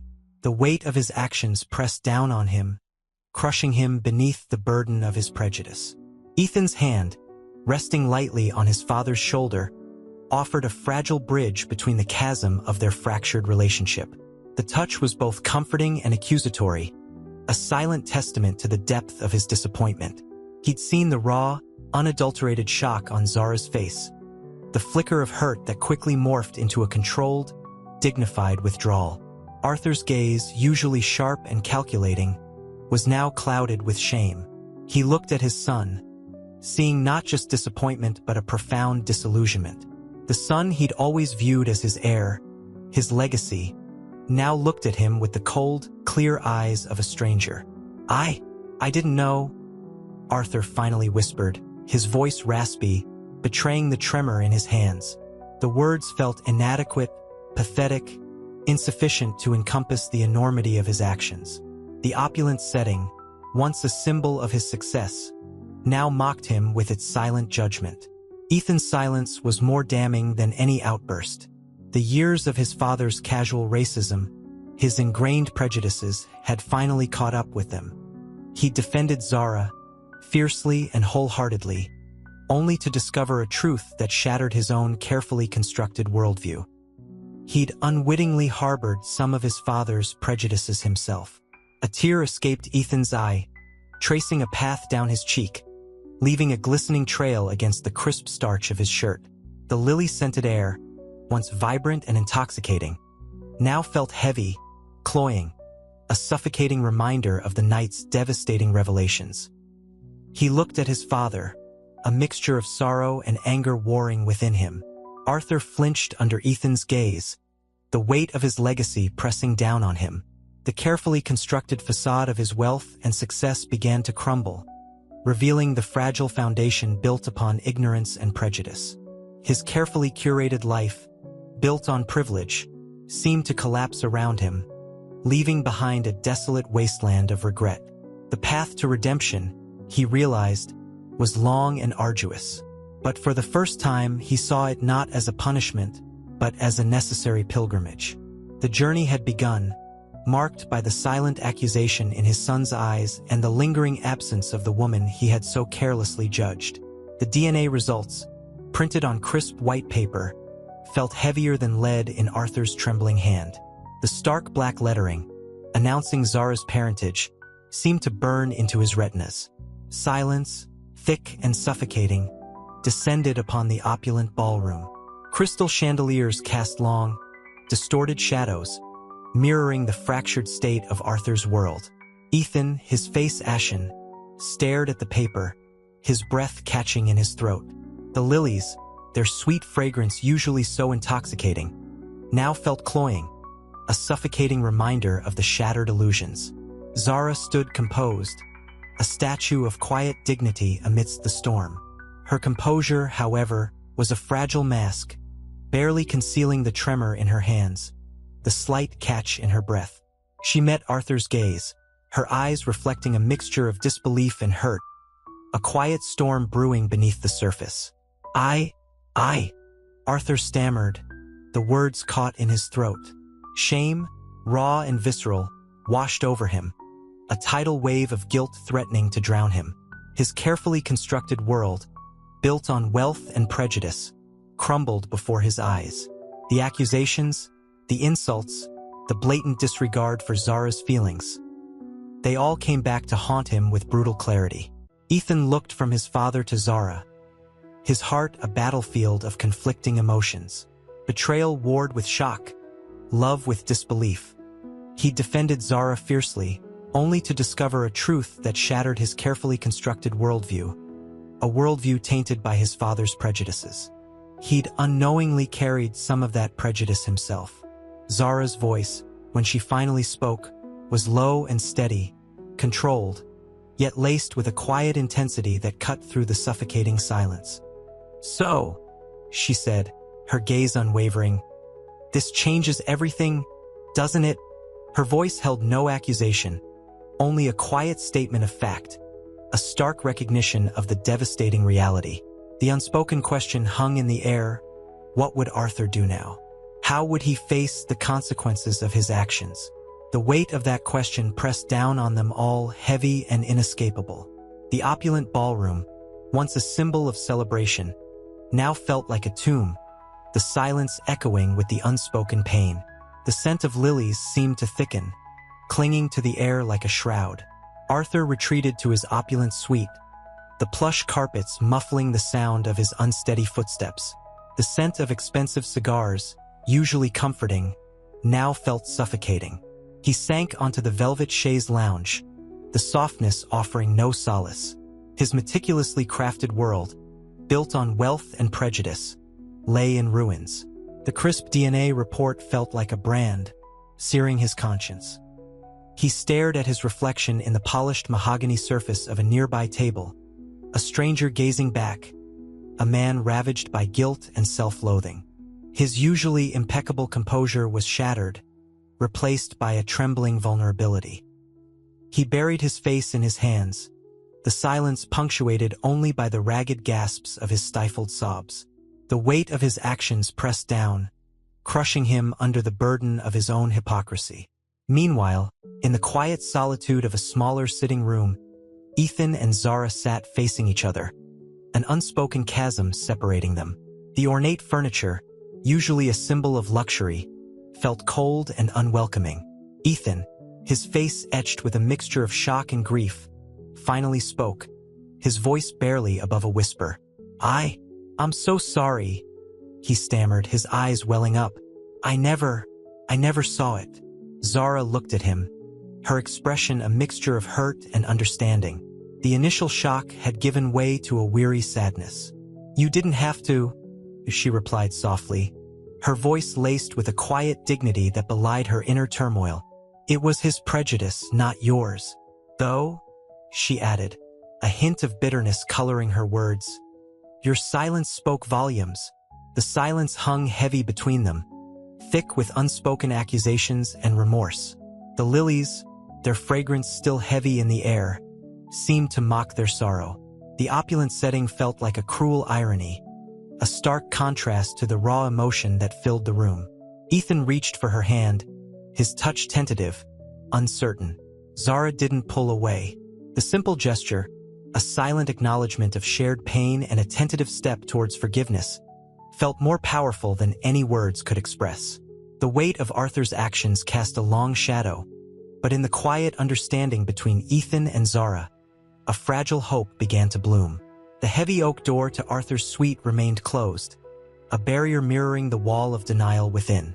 The air hung thick with the scent of stale cigar smoke and regret. He paced, the polished floor reflecting his tormented face, his tailored suit suddenly feeling like a suffocating cage. The DNA report lay crumpled on a nearby table, a stark white testament to his shattered life.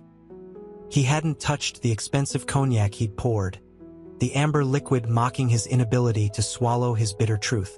A soft knock startled him. Hesitantly, he opened the door to find Zara.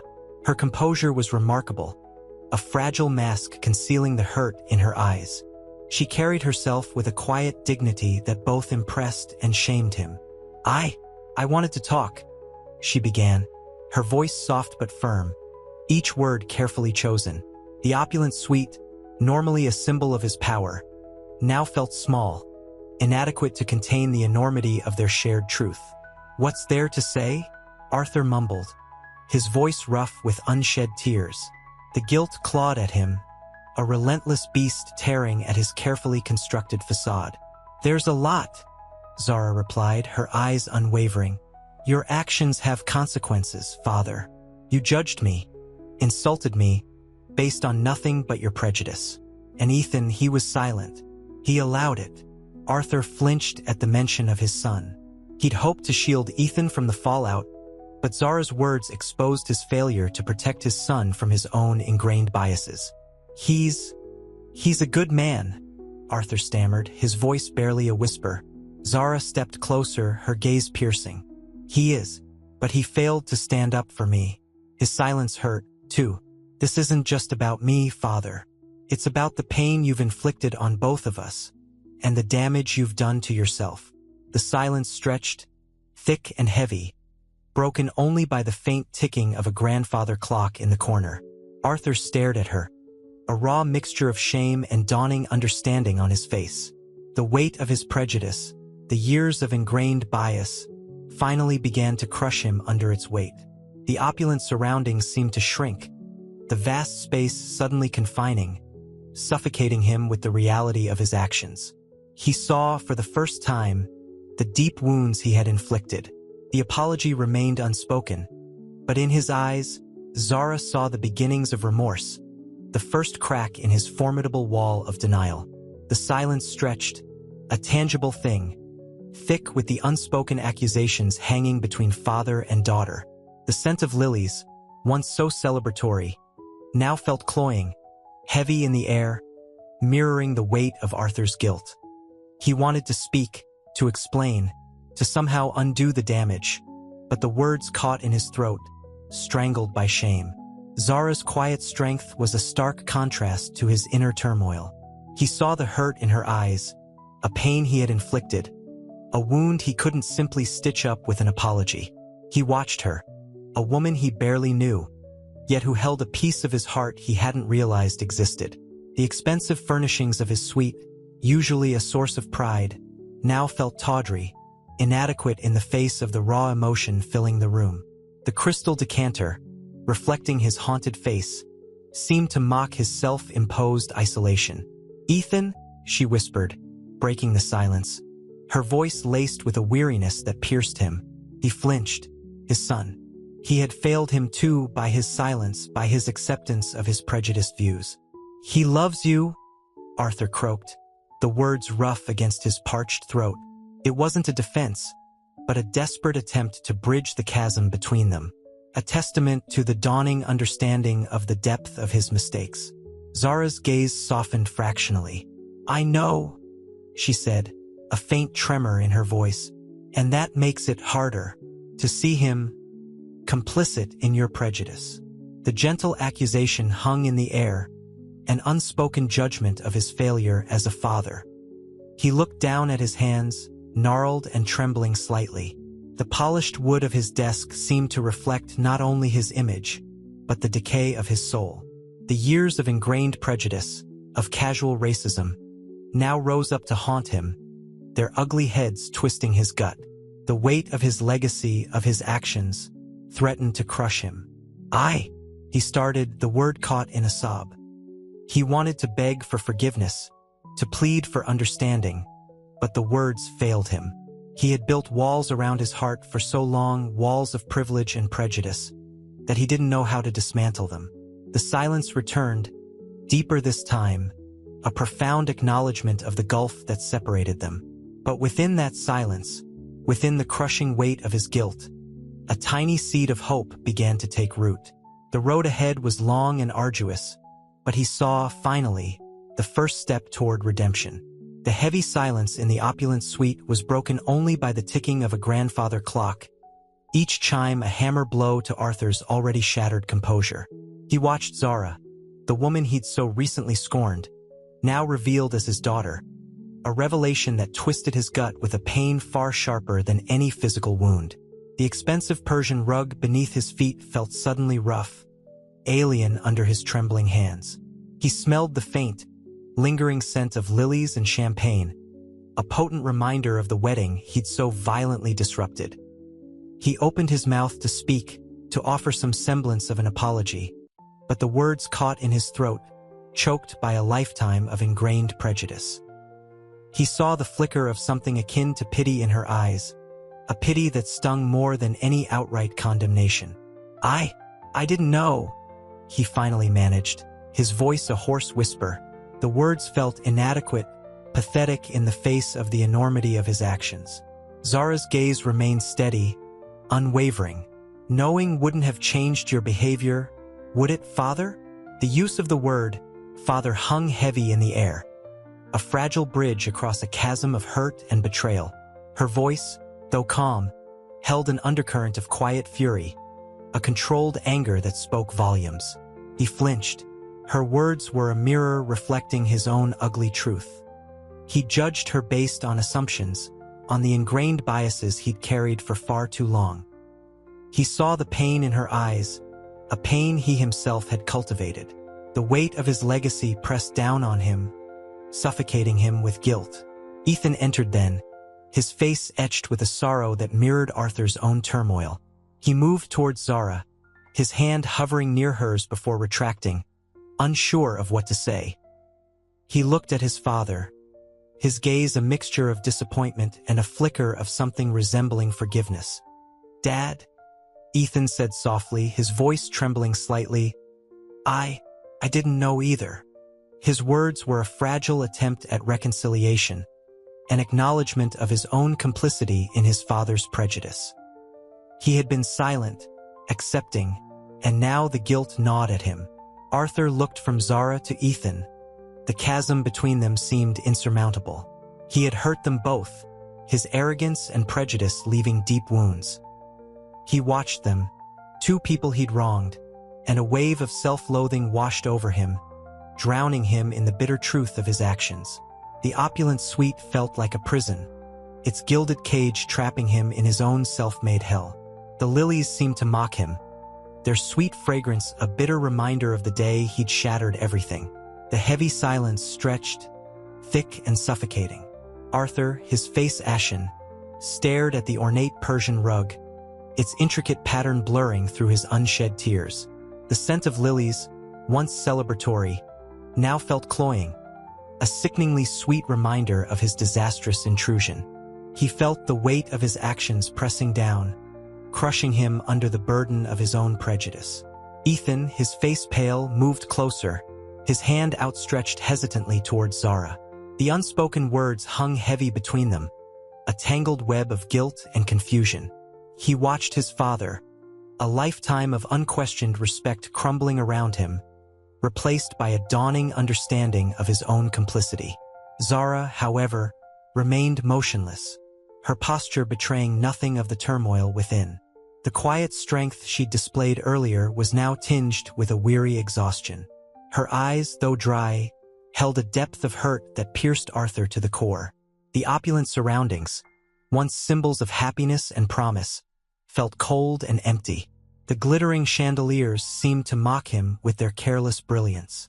I need to speak to you alone, Zara," Arthur rasped, his voice a mere shadow of its usual booming confidence. The words felt strange and unfamiliar on his tongue. He felt a tremor run through him, a physical manifestation of his inner turmoil. Zara looked at Ethan, a silent exchange passing between them. There was understanding, a shared burden of the wreckage Arthur had caused.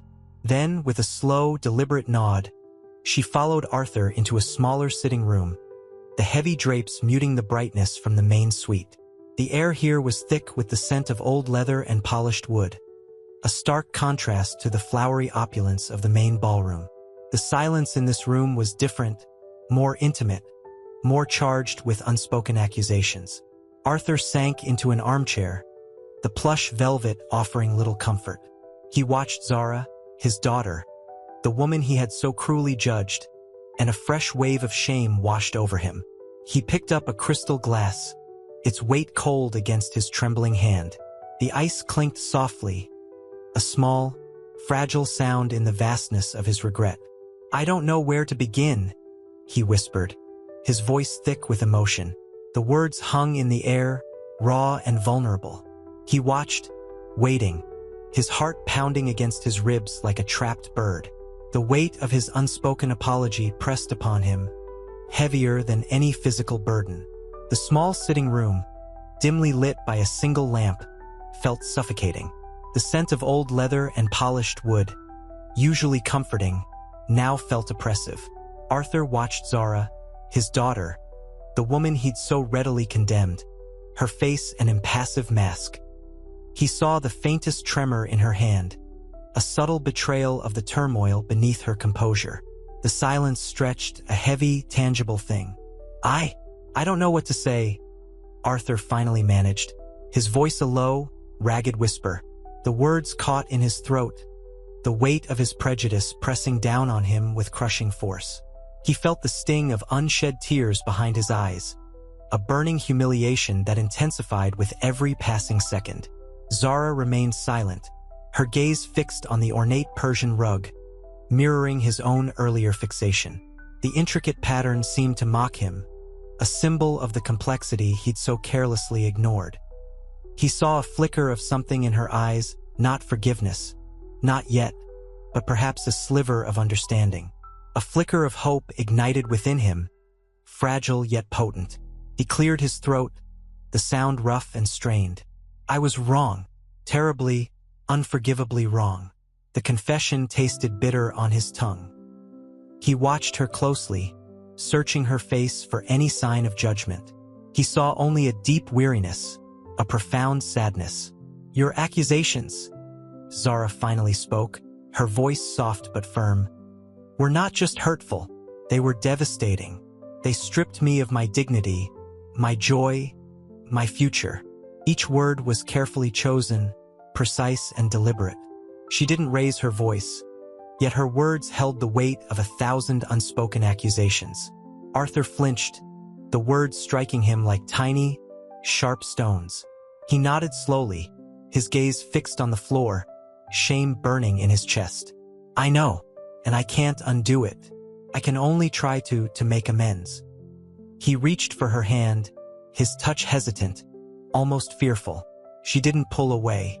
He saw a tear trace a path down her cheek, a tear he felt mirrored in his own soul. The silence returned, but this time it felt different, lighter, infused with a fragile, nascent hope. The weight of his past actions still pressed upon him, but now, a glimmer of something new was taking root. A seed of remorse, a beginning of reconciliation. The path ahead remained long and arduous, but for the first time, Arthur felt a flicker of true, unadulterated hope. The next morning, sunlight, pale and hesitant, filtered through the sheer curtains of Arthur's hotel suite. The opulent room, usually a symbol of his success, felt cold and empty. He lay in bed, the crisp sheets doing little to soothe the turmoil within him. The weight of his actions pressed down, a physical burden. He replayed Zara's words, each syllable a sharp, accusatory stone. Devastating, stripped me of my dignity. He winced, the memory causing a fresh wave of shame. He got up, the movement slow and deliberate, his body aching with a weariness that went beyond physical fatigue. The bathroom mirror reflected a stranger, a man etched with regret, his eyes shadowed and haunted. He splashed cold water on his face, the shock momentarily clearing the fog in his mind. He needed to see Zara again, to apologize properly, to begin the arduous task of making amends. He found her in the hotel lobby, sitting alone, a cup of untouched tea steaming beside her. The elegant suit she wore couldn't mask the vulnerability in her posture. She looked up as he approached, her expression guarded. The silence that settled between them was thick with unspoken emotions. Zara, he began, his voice a low murmur. I wanted to apologize again, from the bottom of my heart. He searched her eyes, desperate for some sign of forgiveness, but found only a quiet sadness. Your apologies, she said, her voice barely a whisper, feel hollow, considering the depth of your prejudice. She paused, taking a deep breath. My fiancé. Her voice cracked slightly. He's heartbroken, and I am too. Not just by your words, but by the realization that you are my father. A single tear rolled down her cheek. Arthur's heart clenched. He reached out, his hand trembling as he gently touched her arm. I understand, he whispered, his voice thick with emotion. I can only hope, with time, that you'll believe my remorse is genuine. I never knew. I was blind to my own actions. Blind to you. The words tumbled out, raw and unfiltered. The aroma of freshly brewed coffee wafted from the nearby cafe, a stark contrast to the heavy silence hanging between them. He saw a flicker of something different in her eyes, not forgiveness, not yet, but a tentative softening. A tiny seed of hope, fragile but tenacious, began to take root in the barren landscape of his guilt. The path to reconciliation was long, filled with obstacles and uncertainty, but for the first time, he felt a glimmer of hope, a chance to rebuild not only his relationship with his daughter, but his own fractured self. The hotel suite felt suffocating. Arthur paced, the plush carpet a muted whisper under his feet. The scent of lilies, usually a comforting indulgence, now felt cloying, a stark reminder of the wedding he'd crashed, the life he'd disrupted. He ran a hand through his thinning hair, the movement a desperate attempt to calm the storm raging within him. Guilt gnawed at him, a relentless beast. He hadn't just insulted Zara. He denied her happiness, her dignity, and for what? Blind, hateful prejudice. He picked up the discarded DNA report, the stark black print mocking him. The evidence was undeniable. Zara, the woman he'd scorned, the woman he'd accused of scheming, was his daughter, his own flesh and blood. The realization hit him with the force of a physical blow, leaving him breathless and unsteady. He sank onto the chaise lounge, the silk sinking beneath his weight, offering no comfort. Ethan's call came as a jarring interruption. Arthur's son's voice, usually filled with youthful optimism, was strained, laced with a weary sadness. "Dad," Ethan began, his voice barely a whisper. I don't understand. I feel like I've been living a lie." Arthur listened, the silence punctuated only by Ethan's choked words, each one a sharp jab at his conscience. He learned of Ethan's own struggle, his silent acceptance of his father's prejudiced views, the seed of doubt that had begun to grow within him as he'd witnessed his father's cruelty firsthand. Arthur's heart ached for his son, for the unspoken pain they both carried. The conversation ended with a heavy silence, the unspoken weight of their shared guilt hanging in the air. Arthur hung up, feeling profoundly alone in the opulent emptiness of his suite.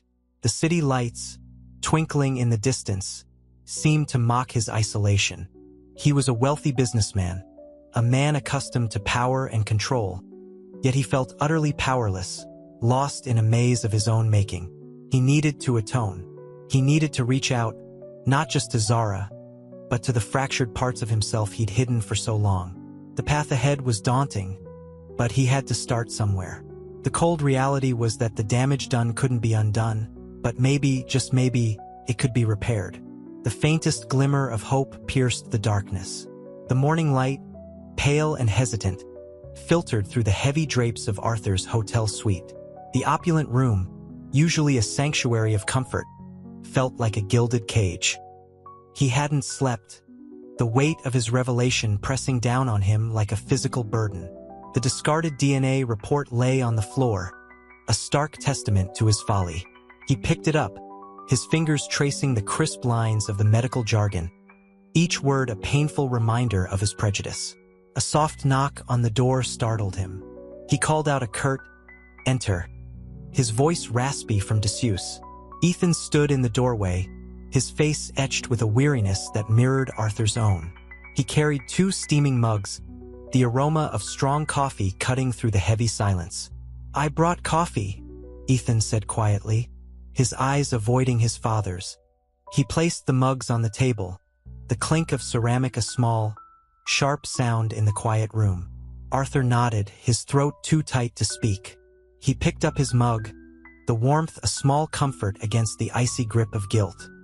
He took a long sip, the bitter liquid doing little to soothe the turmoil within him.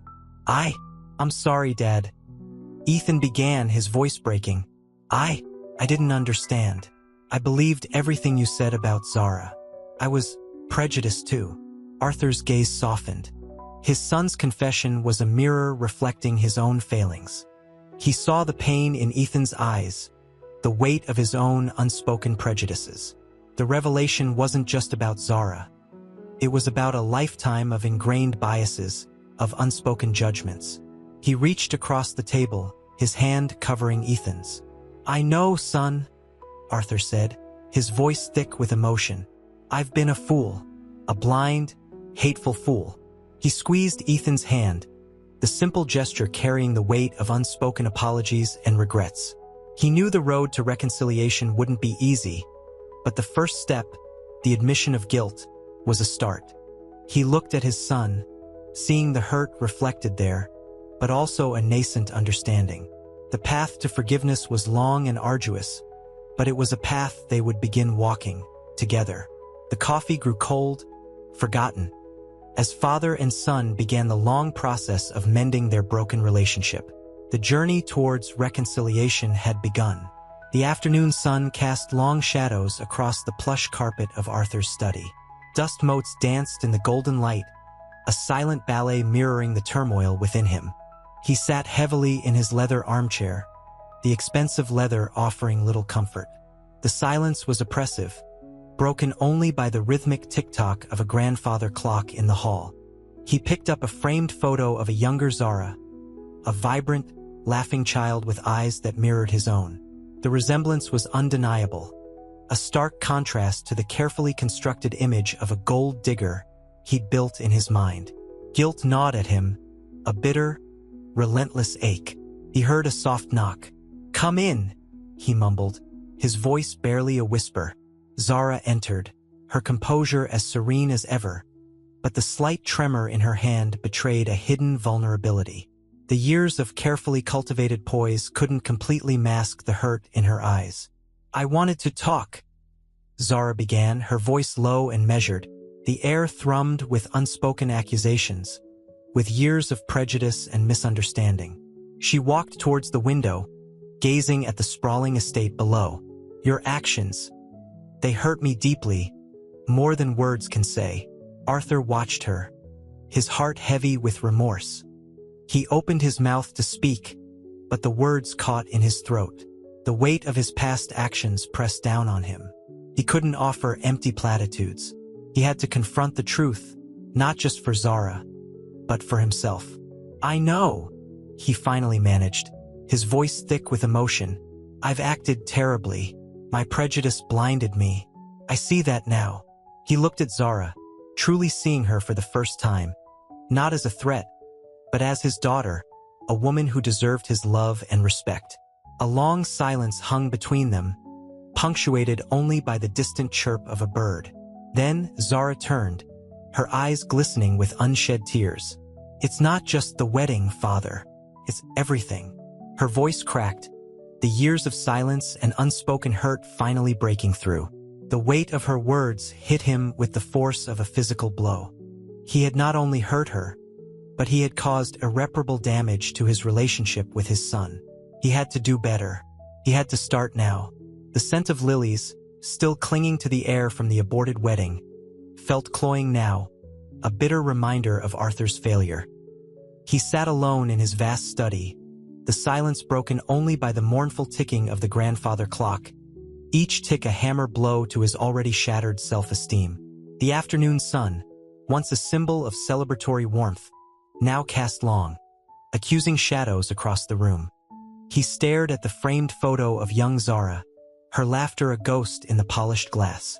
The resemblance was painful, a constant visual reminder of his profound mistake. A soft knock.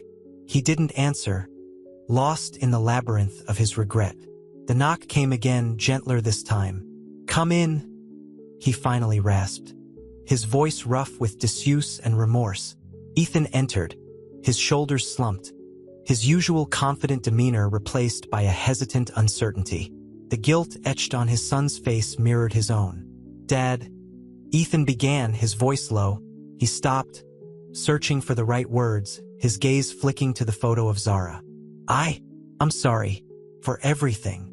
Arthur looked up, surprised by the apology. He'd expected anger, accusations, perhaps even contempt. He hadn't expected this shared burden of guilt. "I'm the one who should be apologizing, son. To both of you." He swallowed, the lump in his throat a physical manifestation of his remorse. "It wasn't just the wedding, Dad. It was everything. The way you talked about Zara. I believed it for a while. I let your prejudice influence me." Ethan's voice cracked, the confession heavy with shame. The weight of his son's words hit Arthur harder than any accusation. He'd not only hurt Zara, he'd poisoned his relationship with his own son. The thought was a fresh wound, raw and painful. He looked at Ethan, truly seeing him, not just as a son, but as a man wrestling with his own internal conflicts. "I know, son. I failed you both. I let my prejudice, my arrogance, blind me to the truth." He paused, his gaze dropping to his hands, gnarled and trembling. "I'll spend the rest of my life trying to make amends." The words were a promise, a plea for forgiveness, a pledge to a new beginning. The silence that followed was heavy with unspoken emotions, a shared acknowledgement of the pain and the long, difficult road ahead. The afternoon light deepened, the shadows lengthening, but in the shared silence, a glimmer of hope began to take root. The mahogany desk felt cold beneath Arthur's trembling hands. The scent of old leather and pipe tobacco, usually comforting, now felt suffocating. He stared at the untouched whiskey, its amber glow mocking his inner turmoil. Outside, the late afternoon sun cast long shadows across the manicured lawns, a stark contrast to the storm raging within him. He hadn't slept properly in days. The image of Zara's hurt face seared into his memory. Ethan's words echoed in his ears. Asterisk. It wasn't just the wedding, Dad. It was everything. Asterisk. The weight of that statement pressed down on him, crushing him under the burden of his own prejudice. He'd not only damaged his relationship with Zara, but he'd also shattered the trust with his son. A quiet knock on the door. He hadn't the energy to speak, only a slight nod. Zara entered, her presence filling the room with a quiet dignity that both humbled and shamed him. She was dressed simply, her usual radiant beauty dimmed, but not extinguished, by a profound sadness. He saw the faint lines of weariness around her eyes, the slight tremor in her hands as she clasped them together. "I wanted to talk," Zara said, her voice soft, but firm. The silence that followed hung heavy, thick with unspoken accusations and regret. The only sound was the gentle ticking of the grandfather clock, each tick a stark reminder of time lost, of opportunities missed. Arthur opened his mouth, then closed it again, the words catching in his throat. He reached for the whiskey, then stopped, ashamed of seeking solace in its bottom. "Zara," he began, his voice rough. "Your apology," she interrupted, her voice barely a whisper. "I heard it from Ethan, but I need to hear it from you." Her eyes, usually sparkling with laughter, held a deep well of hurt, a profound disappointment. Arthur stared at her, at the woman who was his daughter, his blood, the person he'd so carelessly judged and insulted. The resemblance was striking now, a painful mirror reflecting his own failings. The tears finally came, hot and unrestrained. He buried his face in his hands, the weight of his actions finally breaking him. "I am so sorry, Zara," he choked out, his voice thick with emotion. "So profoundly, irrevocably sorry." The ensuing silence was not heavy with accusation, but with shared grief, a recognition of pain endured and a nascent hope for healing.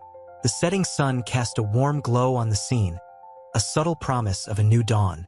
The following morning, sunlight, pale and hesitant, filtered through the opulent drapes of Arthur's study.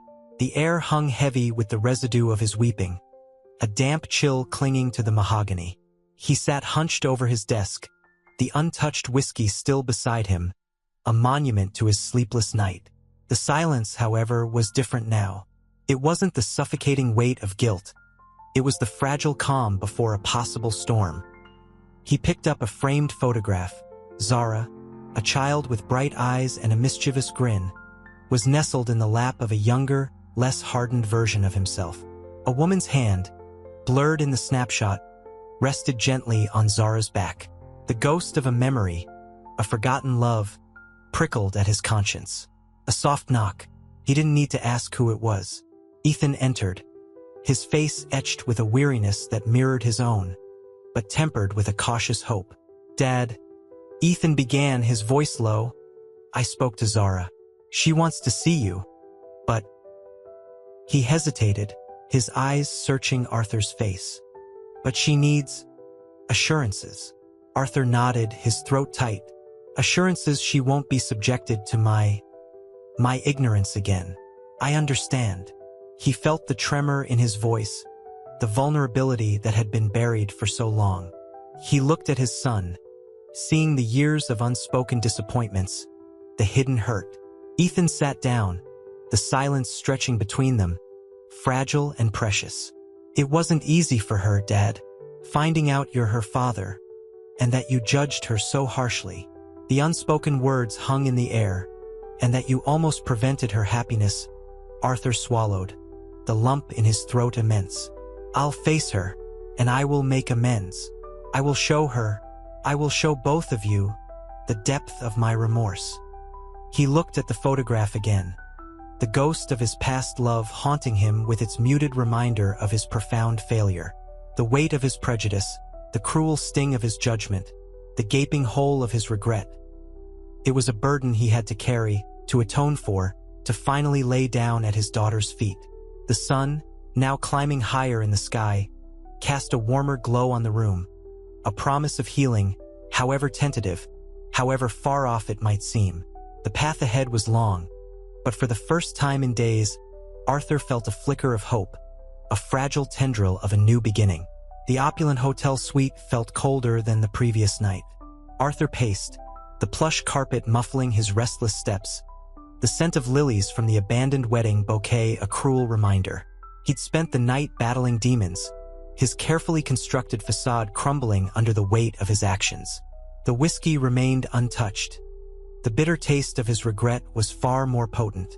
Ethan's words echoed in his mind, asterisk, but she needs assurances, asterisk assurances. He stared at the photograph again, the young Zara radiating a joy he'd almost stolen. The blurred woman's hand, a phantom touch, a lost connection. He hadn't just hurt Zara. He'd betrayed a part of himself he'd buried deep, a tentative knock. He braced himself, the familiar knot of anxiety tightening in his chest. Zara stood in the doorway, her composure a fragile shield masking the hurt he'd inflicted. Her eyes, usually sparkling with life, held a quiet sadness that pierced him. The sunlight caught the delicate silver chain around her neck, a gift from Ethan. "Father," she said, her voice barely a whisper, the formality a stark contrast to the warmth that might have been. The air crackled with unspoken accusations, with the weight of his prejudice hanging heavy between them. He opened his mouth, the words catching in his throat. He'd prepared a speech, a carefully crafted apology, but the words felt hollow, inadequate. He looked at his daughter, his long-lost daughter, and saw not the gold digger his prejudiced mind had concocted, but a woman of quiet strength, wounded but not broken. "Zara," he began, his voice rough with unshed tears. There is no excuse for my behavior. My actions were born from ignorance, from fear, from—" He struggled to find the words. "From a deep-seated prejudice I am ashamed to admit." Silence hung between them, thick and suffocating. The faint hum of the city outside felt miles away. Zara didn't interrupt, didn't offer comfort. She simply waited, her gaze steady, unwavering. The weight of his silence pressed down on him, heavier than any condemnation. He finally managed, I want to make amends." He saw a flicker of something in her eyes, perhaps hope, perhaps a fragile willingness to forgive. The path to reconciliation was long and arduous. He knew, but for the first time, he saw a glimmer of light piercing the darkness of his regret. The hotel suite's opulent emptiness mocked Arthur's turmoil. Sunlight, a cruel spotlight, illuminated the dust motes dancing in the air, each a tiny, mocking reminder of his wasted time. The scent of lilies, sharp and cloying, clung to the room like a shroud. He hadn't slept, the guilt a relentless tide eroding his carefully constructed composure. He ran a hand through his thinning hair, the gesture revealing the tremor in his hands. A soft knock. He braced himself, the familiar knot of anxiety tightening in his chest. He knew, without seeing her, that Zara's composure was a carefully constructed wall, shielding a heart he'd wounded. She entered, her silhouette framed by the doorway's light. The silver chain Ethan had given her glinted faintly, a painful reminder of his son's unwavering belief in her, a belief he, Arthur, had so callously dismissed. Her eyes, usually bright and full of life, were shadowed with a quiet sadness that cut him to the core. "Father," she began, her voice a fragile whisper, the formality a stark contrast to the warmth he'd so cruelly extinguished. The silence stretched, punctuated only by the faint hum of the city outside, a constant, indifferent thrum against their shared desolation. He wanted to speak, to apologize, but the carefully rehearsed words crumbled in the face of her quiet dignity. He could only see the woman he had wronged, not the stereotype his prejudiced mind had created. He'd not only hurt Zara, he'd wounded a part of himself he'd buried so deep it had almost become a forgotten relic. "Zara," he began, his voice thick with unshed tears. There is no excuse for my behavior. My actions stemmed from ignorance, fear, from a deep-seated prejudice I am ashamed to admit." He paused, the weight of his confession pressing down on him, heavier than any condemnation. She didn't interrupt. She simply waited, her gaze unwavering, a testament to her quiet strength. The silence hummed, a charged space filled with unspoken accusations and the weight of his prejudice. He needed to say more, to express the profound regret gnawing at his soul. He needed to somehow convey the devastation he felt, the profound shame that ate at him. He needed her to understand. The path to forgiveness felt impossibly long, yet in her steady gaze, he saw a flicker of something akin to hope, a fragile willingness to begin the arduous process of healing. He cleared his throat. I want to make amends." The hotel suite's muted elegance felt like a cage. Arthur paced, the plush carpet a silent witness to his turmoil. The faint scent of lilies, a constant, unwelcome reminder of the wedding he'd disrupted, clung to the air. He stopped, his reflection in the polished mahogany dresser a stranger, haggard, defeated. He hadn't eaten, hadn't slept, the weight of his actions crushing him. He heard Zara's voice, soft, measured, before he saw her. She stood in the doorway, a vision of controlled grace, yet the shadows beneath her eyes betrayed her pain. The silver chain Ethan had given her, a symbol of love he'd tried to destroy, caught the light. "Father," she said, the word formal, distant. The formality stung more than any accusation. He wanted to plead, to beg for forgiveness, but the words caught in his throat. The carefully constructed defenses he'd built crumbled before the quiet dignity in her eyes. He saw not a gold digger, as his prejudiced mind had painted her, but a woman deeply wounded by his actions. A woman who was unbelievably his daughter. "Zara," he began, his voice hoarse. I have no excuses. My behavior was born of ignorance, fear, a prejudice I am ashamed to admit." He paused, the confession heavy, suffocating. He watched her closely, searching for any sign of anger, of rejection. Her expression remained impassive, but a single tear traced a path down her cheek, breaking the carefully constructed dam of her composure. It was a tear of hurt, of betrayal, but also, perhaps, of a sorrow shared. A sorrow for the father she'd lost, and the relationship they might have had.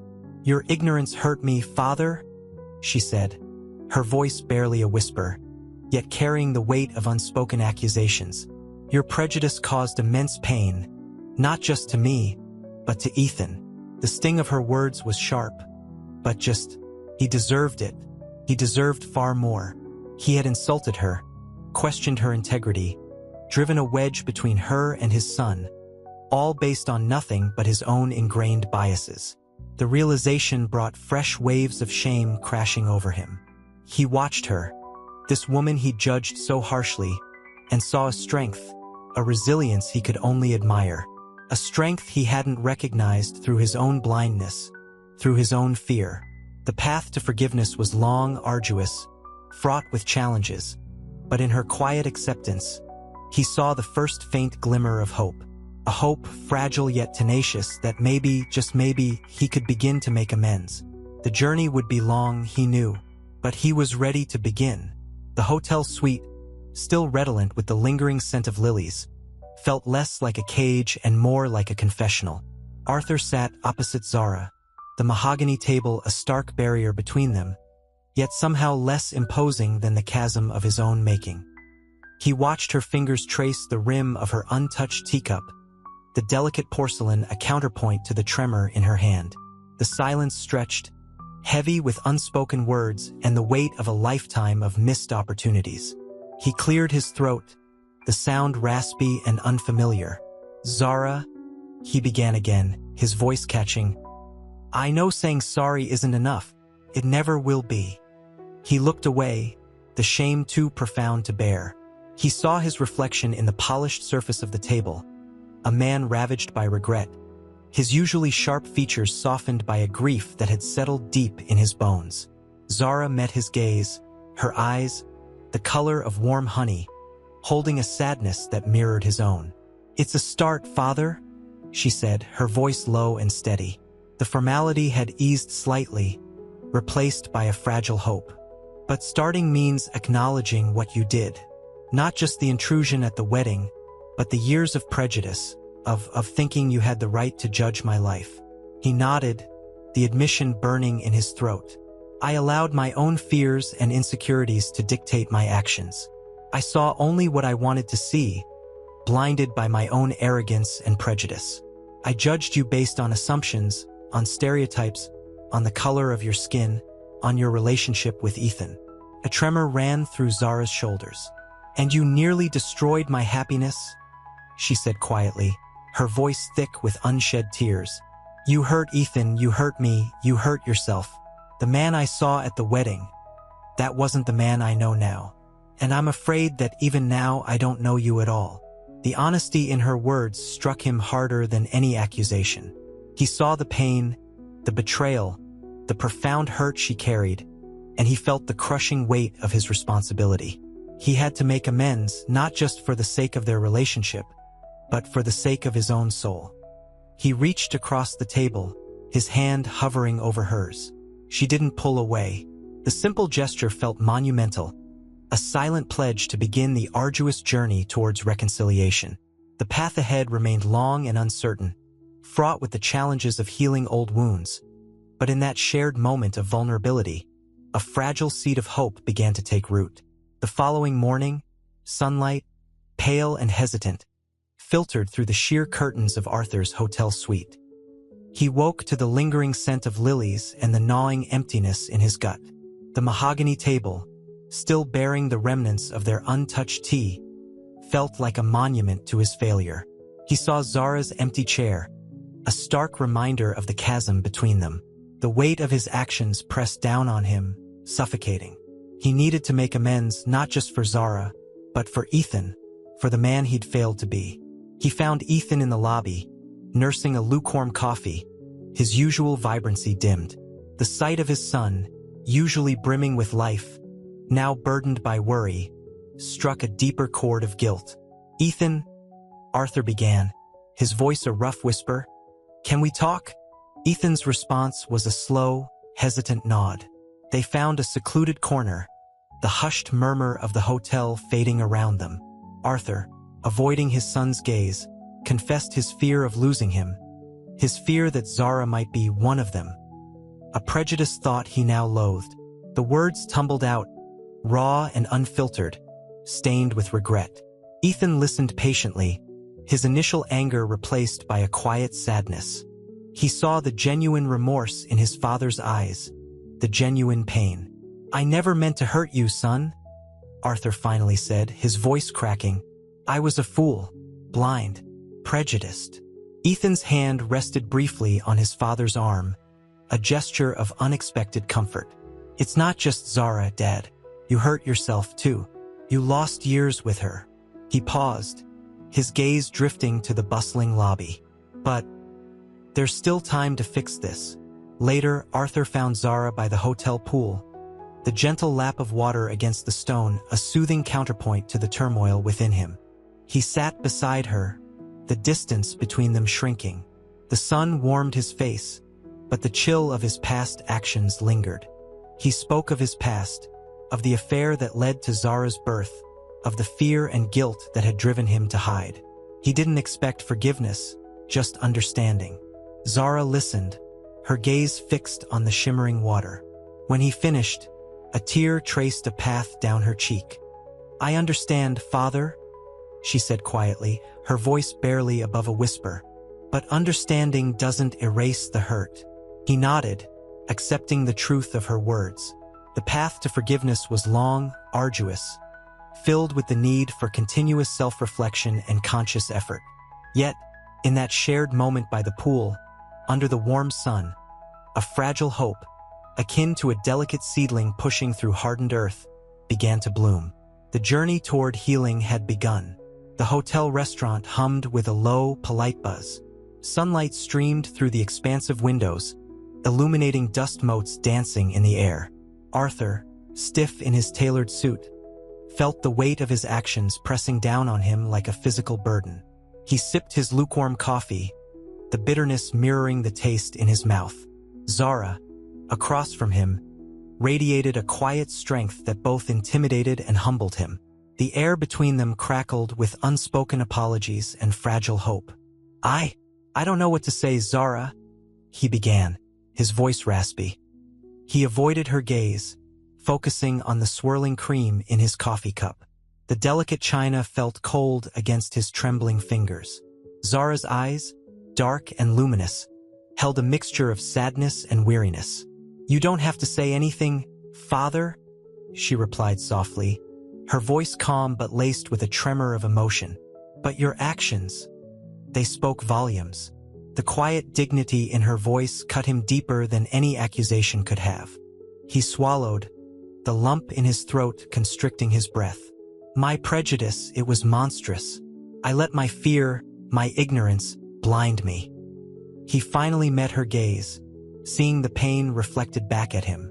The intensity of it was almost unbearable. The silence stretched, punctuated only by the clinking of cutlery and the murmur of other diners. He watched her meticulously trace the rim of her teacup, her fingers moving with a delicate grace that belied the turmoil within her. "Ethan told me about your past," she said, her voice barely a whisper.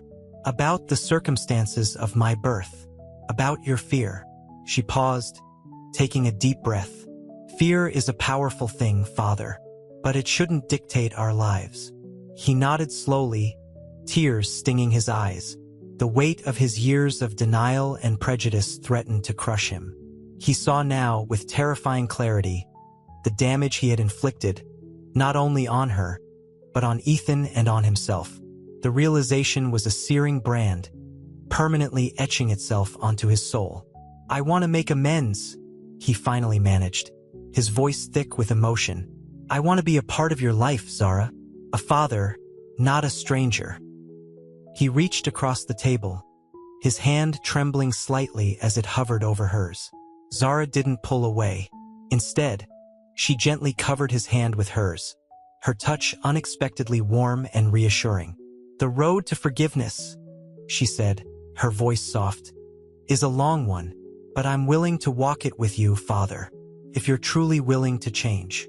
The unspoken hope in her words, like a tender shoot pushing through the frozen ground, offered a promise of a future he'd almost destroyed. The faintest hint of a smile played on her lips, a glimmer of light piercing through the darkness. The following days were a blur of carefully chosen words and hesitant gestures. Arthur, haunted by Zara's quiet dignity, retreated to his opulent but now sterile-feeling penthouse. The city lights, usually a symbol of his success, felt cold and distant. He found himself staring at old photographs, each one a painful reminder of his past mistakes. He saw a young Zara in his arms, a tiny, helpless infant. His heart ached with a grief so profound it nearly consumed him. Ethan, meanwhile, navigated the turbulent waters of his own emotions. He'd witnessed his father's transformation, the slow, agonizing shedding of his prejudice, and felt a mixture of relief and sorrow. He found solace in Zara's unwavering strength, her quiet acceptance a testament to her resilience. One evening, a gentle rain fell, washing over the city in a cleansing cascade. Arthur, driven by a newfound sense of purpose, found himself at Zara's doorstep. He carried a simple bouquet of lilies, their white petals mirroring the fragile hope blooming within him. The apartment was bathed in the soft glow of lamplight, creating a warm, inviting atmosphere. Zara sat by the window, her profile illuminated by the rain-streaked glass. The silence between them was thick with unspoken emotion. "Zara," he began, his voice thick with emotion, I came to apologize, not just for that day, but for all the years before." He placed the lilies on a nearby table, their fragrance filling the room. He watched her, his heart pounding in his chest. The years of emotional repression began to crack, revealing a vulnerability he hadn't known he possessed. Zara turned, her eyes reflecting the flickering lamplight. There was a trace of sadness, but also a flicker of something akin to understanding. "I know you're trying, Father," she replied softly, "but forgiveness isn't something that's given freely. It's earned." He nodded, understanding. He had much to earn. He spent the next few hours recounting his life, his regrets echoing in the quiet apartment. He confessed his past mistakes, his selfish actions, the pain he'd caused. He spoke of his ignorance, his fear, his deep-seated prejudices, and how the revelation of Zara as his daughter had shattered his carefully constructed world. He confessed to the deliberate avoidance of acknowledging his past relationship, explaining his fear of the judgment of his social circle. He cried, a man undone by the weight of his past and the sudden clarity of his present. Zara listened patiently, offering only occasional words of quiet encouragement, her empathy and forgiveness beginning to thaw the walls of his bitterness. The rain continued to fall outside, a soothing rhythm to their painful reconciliation. By the time the first rays of dawn peeked through the curtains, a tentative understanding had begun to bloom between them, a fragile hope for a future built not on prejudice, but on forgiveness and love. The dawn light, pale and hesitant, filtered through the sheer curtains, illuminating dust motes dancing in the quiet apartment. Arthur sat stiffly on the edge of a plush armchair, his tailored suit rumpled, his usually impeccable hair disheveled. The scent of lilies, a stark contrast to the lingering tension, hung heavy in the air.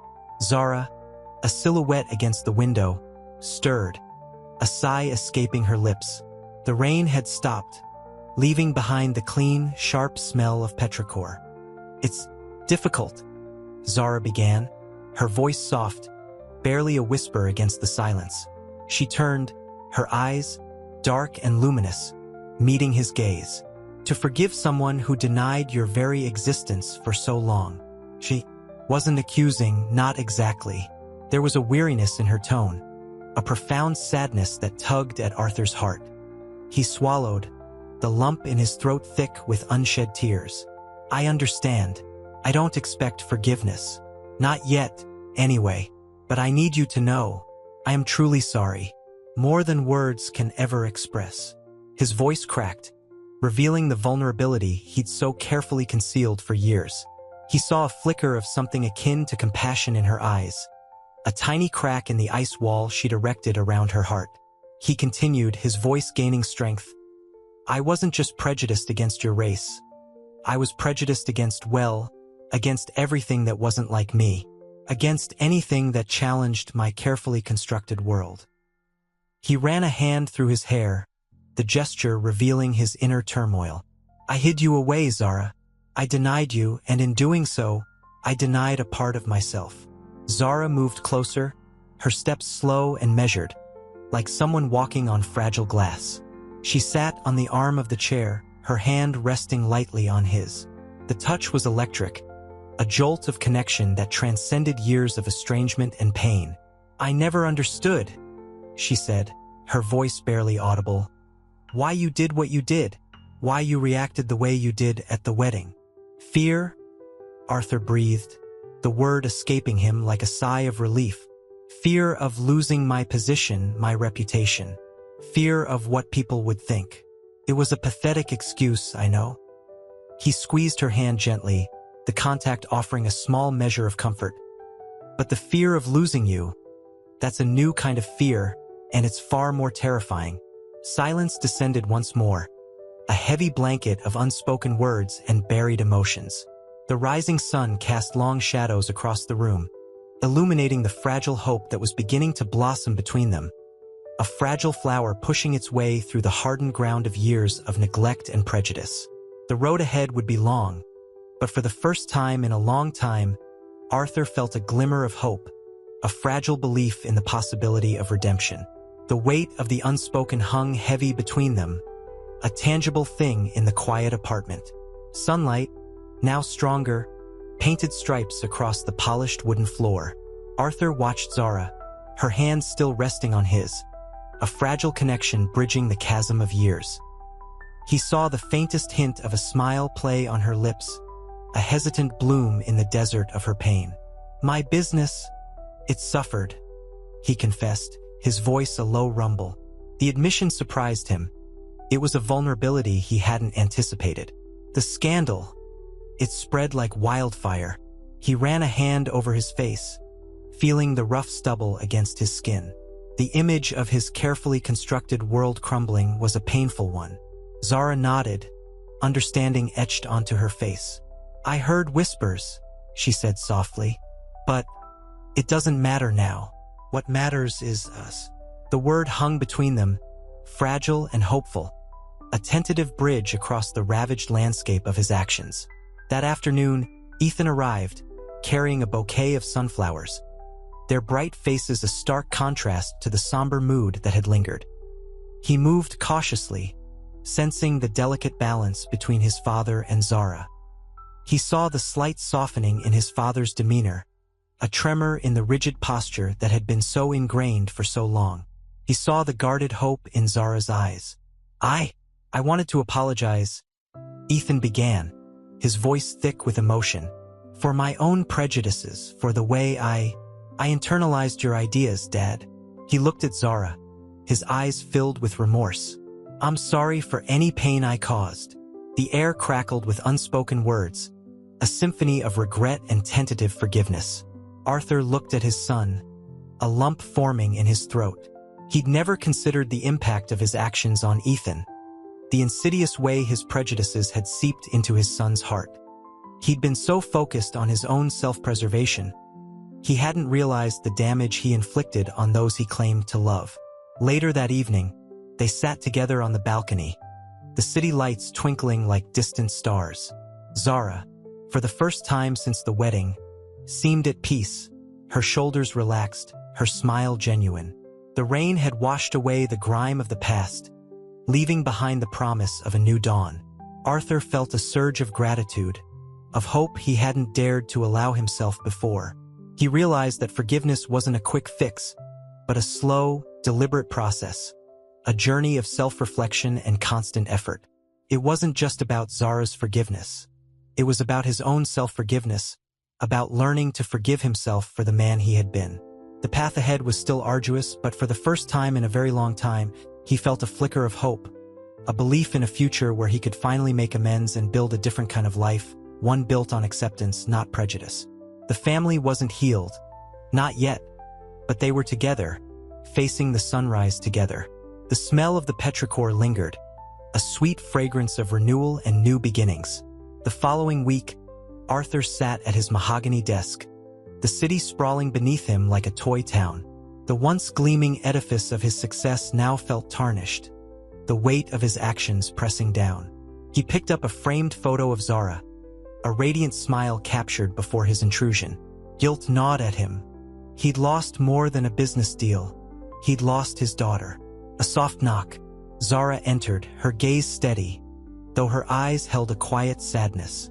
The sunlight, streaming through the window, illuminated the faint bruising under her eyes, a testament to sleepless nights.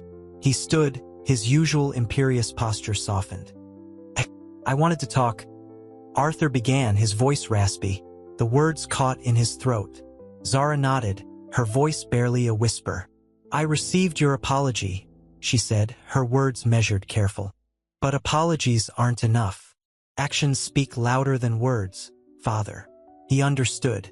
He'd built his life on words, on power, on carefully constructed facades. His actions had shattered those facades, leaving a raw, vulnerable core exposed. "I know," he murmured, his gaze fixed on her face. "I've already begun restructuring my company. I've donated to several charities supporting interracial causes. It's a start. A flicker of something akin to hope crossed Zara's face. It was faint, fragile, easily extinguished. He saw it and his heart clenched. This wasn't about fixing his reputation. It was about earning her forgiveness, rebuilding a broken relationship. "And what about your prejudices, Arthur?" she challenged gently, her voice rising slightly. "Can you truly say you've addressed those? Or is this just damage control?" The question cut deeper than any accusation. He looked away, the city lights blurring through the window. I'm working on it. Every day. It's a long process," he admitted, his voice thick with emotion. "I don't expect you to forgive me instantly, but I want you to know, I'm trying." He reached out, his hand hovering near hers before gently resting on it. Her hand didn't pull away. It was a small victory, a crack in the wall of her pain. The silence that followed felt heavier than the city beneath them. But it was a different kind of silence, filled not with anger, but with the uneasy hope of reconciliation. The path ahead was still long, but they were walking it, together. The following weeks were a blur of strained silences and hesitant attempts at connection. Arthur, stripped bare of his usual arrogance, found himself adrift in a sea of self-doubt. His opulent penthouse, once a symbol of his success, now felt like a gilded cage. The city lights, usually a source of pride, now mocked his failure. He'd lost more than a business deal. He'd lost his daughter, his son's unwavering respect, and a piece of his soul. One evening, he found himself in his study, the mahogany desk cluttered with legal papers and half-finished sketches for a new charity initiative, a foundation dedicated to bridging racial divides, a stark contrast to his past. The scent of old leather and aged paper hung heavy in the air. He picked up a worn photograph of a younger Zara, laughing, her eyes bright with mischief. A sharp pang of regret pierced him. He judged her based on the color of her skin, oblivious to the vibrant soul beneath. Ethan entered, his face etched with a weariness that mirrored his father's. He carried a steaming mug, the aroma of chamomile tea filling the room, a subtle balm to their fractured relationship. "Dad," Ethan began, his voice soft. "Zara, she wants to talk." Arthur nodded, a lump forming in his throat. He felt the weight of his actions, the profound damage he had inflicted. He felt the crushing weight of his own prejudices. He had to try, for Zara, for Ethan, for himself. The meeting was arranged in a small, quiet cafe, the gentle murmur of conversations a low hum in the background. The aroma of freshly brewed coffee and pastries mingled with the scent of rain outside. Zara arrived, her composure as striking as it was heartbreaking. Her eyes, though still bearing the marks of her hurt, held a flicker of cautious hope. The conversation was halting, punctuated by long silences filled with unspoken emotions. Arthur, stripped of his usual bravado, confessed his guilt, his remorse, and his earnest desire for reconciliation. He spoke of his attempts to atone, not just financially, but through genuine self-reflection. Zara listened, her expression unreadable, her responses measured and thoughtful. She spoke of the pain he'd caused, the insidious nature of his prejudice, and the long road ahead. Yet, there was a quiet strength in her voice, a resilient spirit that hinted at forgiveness. As the rain intensified outside, casting long shadows across the cafe, a tentative understanding began to bloom. It wasn't a sudden blossoming of reconciliation, but the fragile beginning of healing. The city outside raged, but inside, in the quiet corner of the cafe, a new chapter, uncertain yet hopeful, began to unfold. The path was arduous, but father and daughter were walking it, together, one hesitant step at a time. The following weeks were a blur of carefully chosen words and averted gazes. Arthur, humbled and stripped of his arrogance, felt the weight of his actions press down on him. His sprawling penthouse, once a sanctuary of success, felt like a gilded prison. The city's glittering skyline, usually a source of immense pride, now mocked his failures. He'd lost far more than a business deal. He'd forfeited his daughter's trust, his son's respect, and a significant piece of his soul. One crisp autumn evening, the scent of wood smoke drifting in from the open window, he sat in his study, surrounded by legal documents and the half-finished sketches for a new charity, a foundation dedicated to racial reconciliation, a stark contrast to his past. He picked up a faded photograph of a younger Zara, her laughter captured in a candid shot. A sharp pang of regret, raw and visceral, pierced him. He had judged her based solely on the color of her skin, blind to the radiant spirit within. A soft knock interrupted his contemplation. Ethan entered, his face etched with a weariness that mirrored his father's. He carried 2 steaming mugs, the calming aroma of chamomile tea a balm to their fractured relationship. "Dad," Ethan began, his voice low. "Zara, she's agreed to meet." Arthur nodded, a lump forming in his throat. The meeting was arranged at a small cafe, sunlight streaming through the windows, illuminating dust motes dancing in the air. The aroma of freshly brewed coffee and warm pastries mingled with the scent of rain outside. Zara arrived, her composure a mask over the hurt he'd inflicted. Her eyes, though still bearing the weight of pain, held a fragile spark of hope. The conversation was halting, punctuated by long, pregnant silences. Arthur, devoid of his usual bravado, confessed his guilt, his profound remorse, and his desperate desire for reconciliation. He spoke of his attempts at atonement, not just financially, but through genuine self-reflection and a commitment to change. Zara listened, her expression unreadable, her responses measured and thoughtful. She spoke of the deep wounds he had inflicted, the insidious nature of his prejudice, and the arduous journey toward healing. Yet, an unwavering strength resonated in her voice, a quiet resilience hinting at the possibility of forgiveness. As the rain intensified outside, a tentative understanding began to bloom, fragile yet persistent. It wasn't a sudden reconciliation, but the delicate beginning of healing, a slow, painstaking process.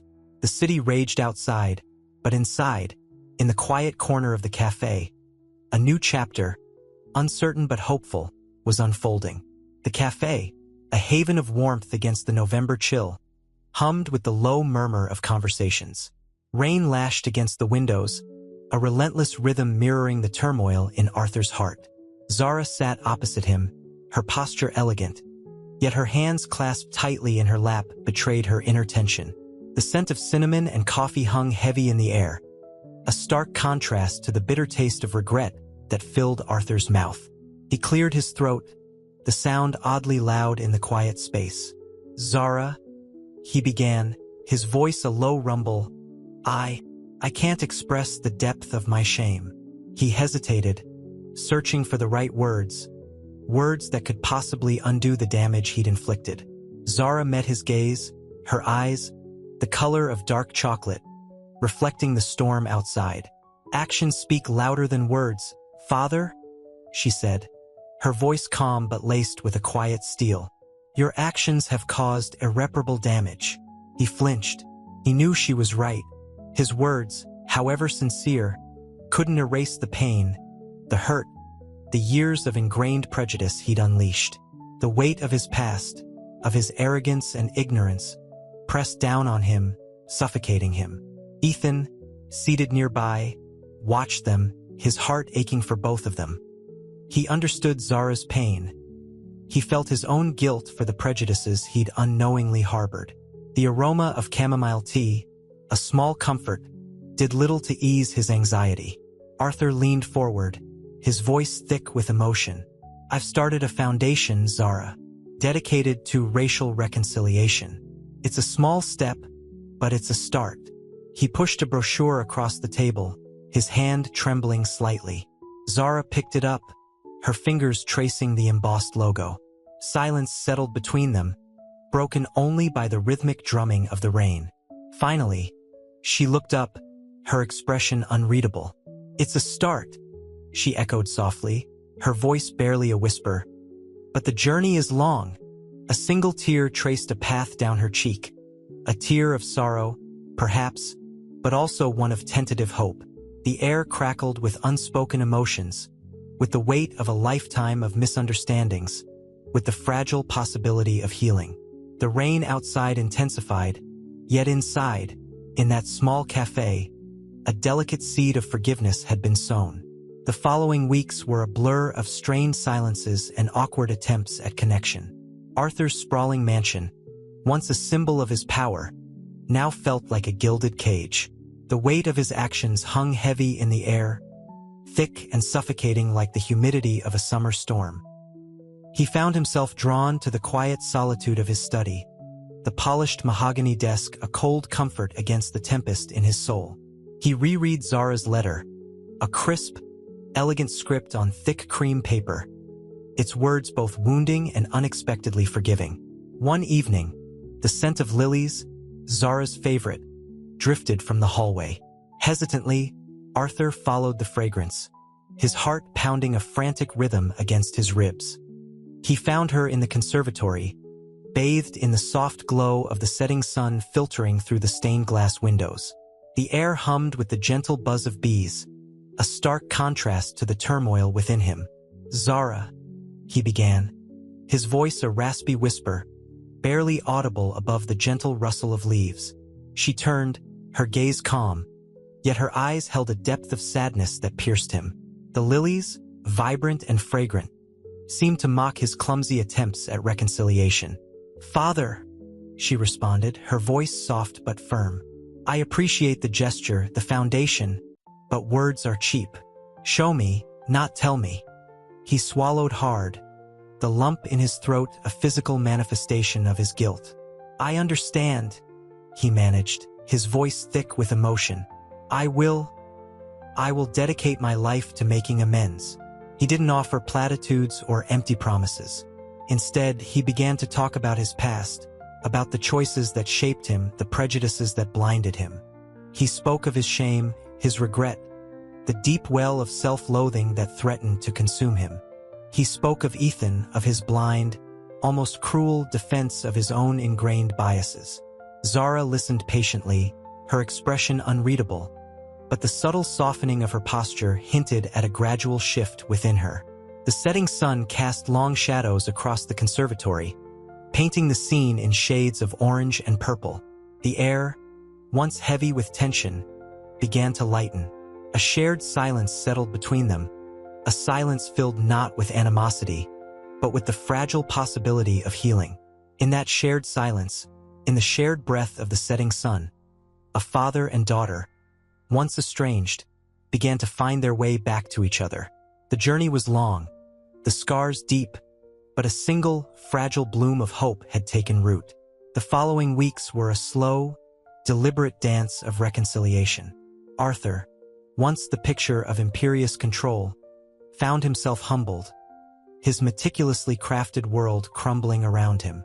The scent of lilies, Zara's favorite, became a constant, bittersweet reminder of his failings. He initiated a series of small gestures, a donation to Zara's favorite charity, anonymously at first, then with a quietly attached note. Tiny pebbles tossed into the vast chasm of his self-inflicted hurt. One crisp autumn afternoon, Arthur found Zara in the garden, tending to a newly planted rose bush. The air, sharp with the scent of damp earth and decaying leaves, held a poignant beauty. He stood at the edge of the manicured lawn, watching her, a fragile observer in his own life's unfolding drama. Her movements were deliberate, each action precise, mirroring the careful reconstruction of their relationship. "Beautiful," he murmured, finally breaking the silence. Zara looked up, her expression guarded. "They're climbing roses. My grandmother used to grow them." Her voice, though calm, carried a tremor of unshed tears. Arthur approached cautiously, his footsteps hesitant on the gravel path. "Your grandmother," he repeated, the name a bridge to a past he'd ignored for too long. He spoke of his own mother, a woman he'd barely known, a woman whose absence had shaped him in ways he'd only just begun to understand. He spoke of regret, of the missed opportunities, the prejudice that had blinded him. He spoke until the words, raw and filled with the weight of his unspoken guilt, flowed freely. The setting sun cast long shadows, painting the garden in hues of amber and deep crimson. The roses, still unfurling their delicate buds, seemed to witness the quiet unfolding of a father's confession. Zara didn't interrupt. She simply listened, her gaze fixed on the burgeoning roses, as if searching for a metaphor for their fragile, growing connection. When he fell silent, exhausted by the outpouring of his emotions, a single tear traced a path down her cheek. "It's a start, Father," she whispered, her voice barely audible above the rustling leaves. "A very small start, but a start nonetheless." The tentative acceptance in her voice was a balm to his wounded soul. He knelt beside her, his hands calloused and rough against the soft earth around the rose bush. He didn't expect forgiveness, not yet, but the seed of hope, planted in the fertile ground of shared sorrow, was finally beginning to sprout. The long road to reconciliation was far from over, but in the quiet beauty of the autumn garden, a father and daughter, wounded but not broken, began to heal. The following weeks were a blur of awkward silences and hesitant smiles. Arthur, usually impeccably dressed, often looked rumpled, his expensive suits unable to conceal the weight of his guilt. He'd withdrawn from his usual social circles, the glittering parties and exclusive dinners replaced by quiet evenings at home, the only sound the ticking of the grandfather clock in the hall. Ethan, observing his father's transformation, felt a strange mixture of relief and pity. He'd never known his father to be so vulnerable. One evening, finding Arthur alone in his study, surrounded by unopened mail and half-empty glasses of scotch, Ethan approached cautiously. The air hung heavy with the scent of old leather and regret. "Dad," Ethan began, his voice low. I'm sorry." Arthur looked up, his eyes red-rimmed. He managed a weak smile. "For what, son?" "For being a monumental fool." Ethan shook his head. "For not seeing, for not understanding, for letting my own prejudices blind me." A long silence settled between them, broken only by the crackling fireplace. Then Arthur spoke, his voice barely a whisper. "Zara, she's stronger than I ever imagined. More forgiving, too." He swirled the amber liquid in his glass, his hand trembling slightly. "I don't deserve her forgiveness, but I hope one day, I hope she'll find it in her heart." Ethan nodded, understanding dawning in his eyes. He saw the flicker of genuine remorse in his father's gaze, a glimmer of hope amidst the ruins of his father's self-destruction. The path to redemption was long, arduous, and filled with uncertainty, but for the first time, Ethan saw a possibility of genuine reconciliation, a chance for a healthier, more honest relationship with both his father and Zara. The future was unwritten, but the seed of forgiveness, planted in the fertile ground of shared sorrow and self-awareness, had finally begun to sprout. The scent of lilies, once a symbol of his father's misguided actions, now held the faintest promise of a future filled with the fragrance of forgiveness and reconciliation. The mahogany table in Arthur's study felt cold beneath Zara's fingertips. The air, thick with the scent of aging leather and pipe tobacco, held the residue of his apologies, still raw and hesitant. Outside, the late afternoon sun cast long shadows across the manicured lawns. Inside, the silence hummed with unspoken words. I never meant to cause you pain," Arthur began, his voice a low rumble, barely audible above the ticking grandfather clock. His gaze, usually sharp and calculating, was soft, almost pleading. He looked older, etched with lines of remorse that hadn't been there just weeks ago. Zara met his gaze, her own eyes reflecting a complex tapestry of hurt and hesitant understanding. The lilies he'd sent, a pathetic attempt at reconciliation, lay wilting in a vase nearby, their once vibrant fragrance now faint and melancholic. "Your actions spoke louder than your words, Mr. Blackwood," she replied, her voice quiet but firm. "The hurt runs deep." He nodded, a single, slow movement that spoke volumes. "I know, and I understand if you can't forgive me, but I need you to know, I'm trying to be better." He ran a hand through his thinning silver hair, a gesture of weariness and self-reproach. The weight of his actions seemed to physically bend him. "Trying isn't enough," Ethan interjected, his voice gentle yet resolute. He stood by the fireplace, a silent observer, a mediator between the fractured pieces of his family. "You have to show us, Dad. Actions, not words." Arthur looked at his son, a flicker of hope igniting in his eyes. The years of distance, of unspoken resentments, felt momentarily less insurmountable. "I understand, Ethan. I'll dedicate myself to rebuilding your trust, Zara's, and proving I've changed." A silence fell, heavy with the weight of unspoken emotions, of past mistakes and the tentative steps towards a future yet to be written. The flickering firelight danced on their faces, illuminating the profound shift in their dynamic.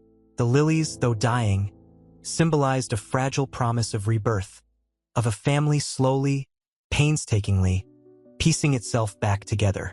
The path ahead was uncertain, but in that quiet room, amidst the scent of regret and the faintest whisper of hope, the first seeds of forgiveness had begun to take root.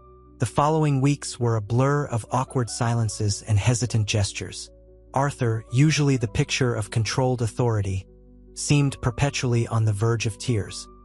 His once impeccable suits hung loosely on his frame, mirroring the fragility of his carefully constructed persona.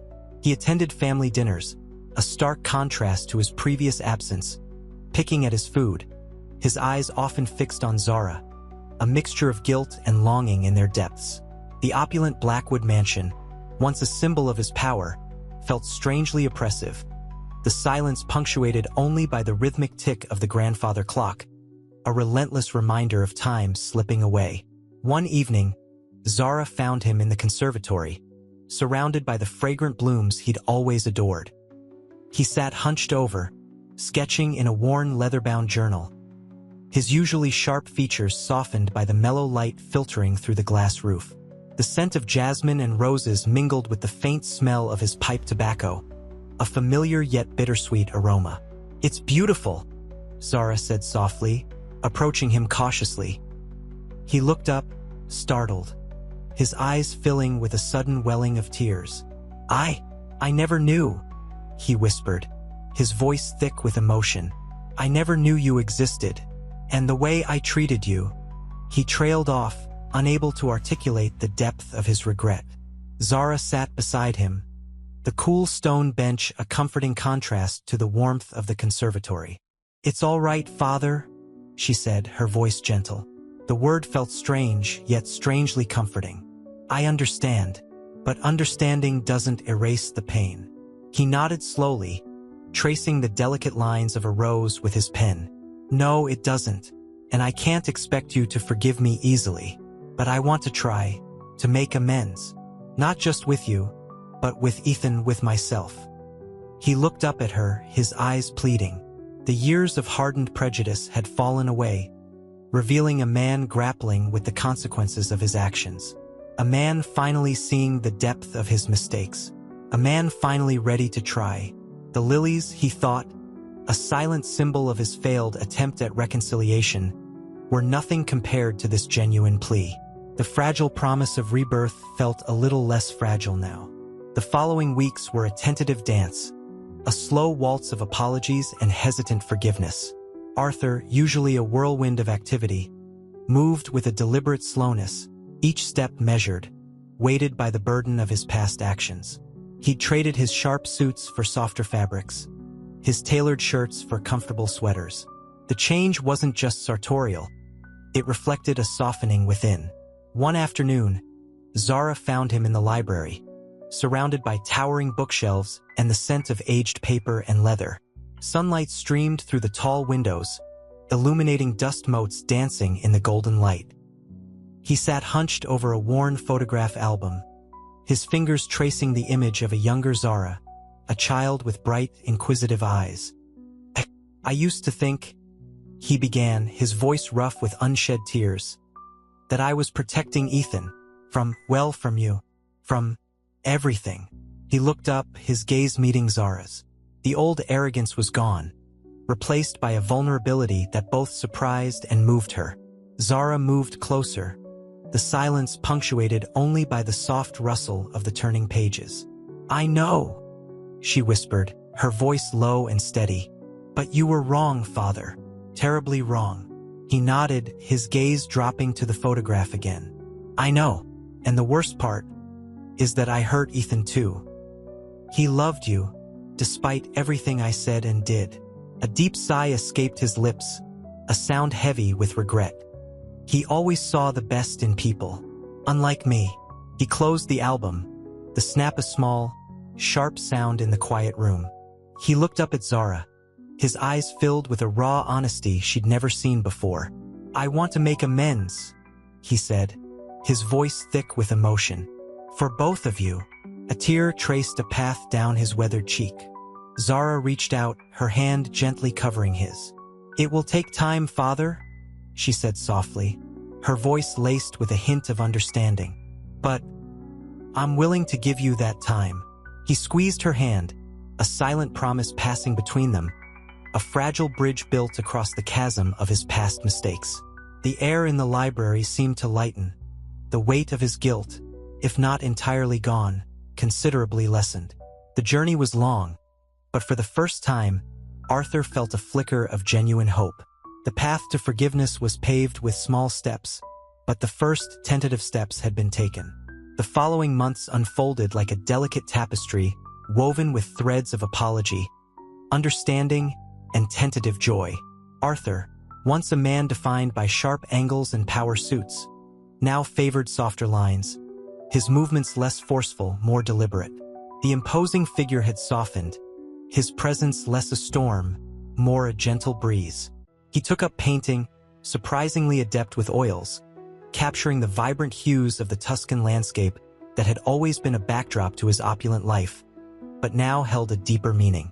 Each stroke seemed to be a brush against the canvas of his past, a slow erasure of harsh lines and prejudices. One evening, the family gathered on the sprawling veranda overlooking the ocean. The salty air, scented with jasmine and the distant tang of wood smoke, hung heavy with the promise of a new beginning. Zara, radiant in a simple sundress, laughed, a genuine, joyous sound that echoed Arthur's own hesitant mirth. Ethan, watching them both, felt a profound sense of relief wash over him. The weight of his father's prejudice, the hurt it had caused, seemed to lift with each shared smile. "Remember that dreadful day?" Zara teased, her eyes twinkling. The memory, once a source of pain, now held a bittersweet quality. Arthur chuckled, a low rumble in his chest. "I'll never forget it. The most humiliating and enlightening day of my life." He paused, his gaze softening as he looked at Zara. "I owe you both a great deal." Ethan nodded, a warmth spreading through him. "It's a new chapter, Dad. For all of us." He raised his glass, a simple gesture laden with meaning. To forgiveness, to second chances, and to family. The clinking of glasses, the murmur of conversation, the gentle lapping of waves against the shore. It was the sound of healing, the gentle rhythm of a life rebuilt on a foundation of understanding. The scars remained, subtle reminders of the past, but they were fading, replaced by the vibrant colors of a future painted with love, acceptance, and the quiet promise of a family finally whole. The sun dipped below the horizon, painting the sky in fiery hues of orange and crimson, a breathtaking finale to a day of newfound peace.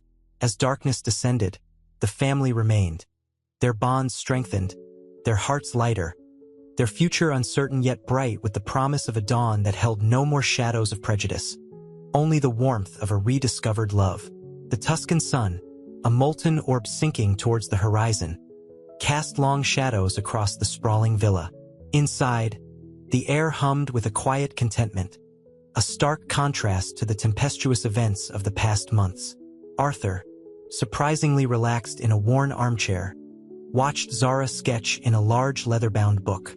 The vibrant strokes of her charcoal mirrored the renewed vibrancy in her life. "It's beautiful," he murmured, his voice raspy with emotion.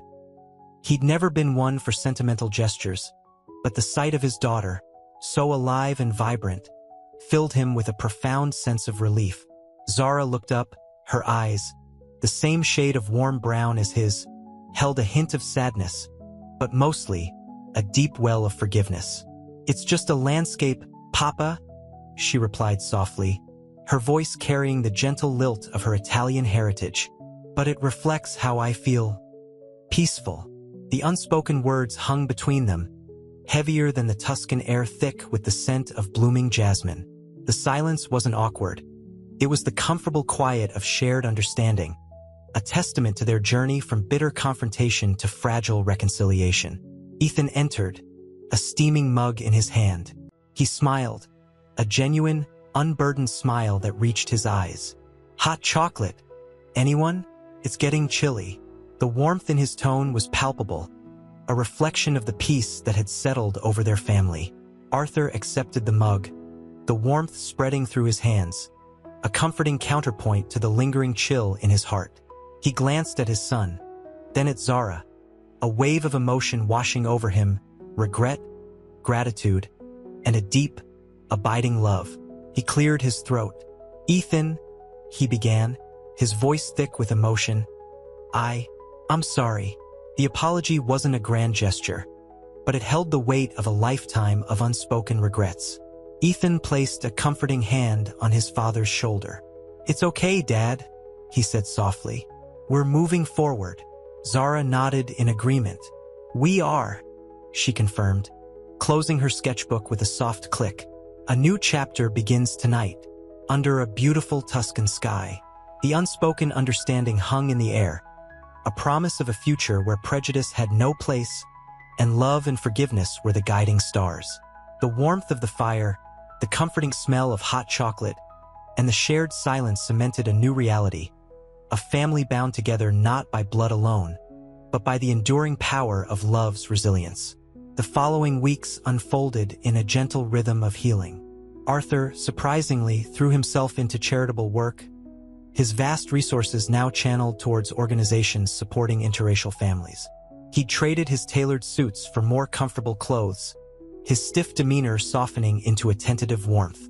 The Tuscan villa, once a stage for his prejudiced outburst, became a sanctuary of quiet reconciliation. One evening, under a sky dusted with 1,000,000 stars, Arthur found Zara by the pool, her fingers tracing patterns on the rippling water.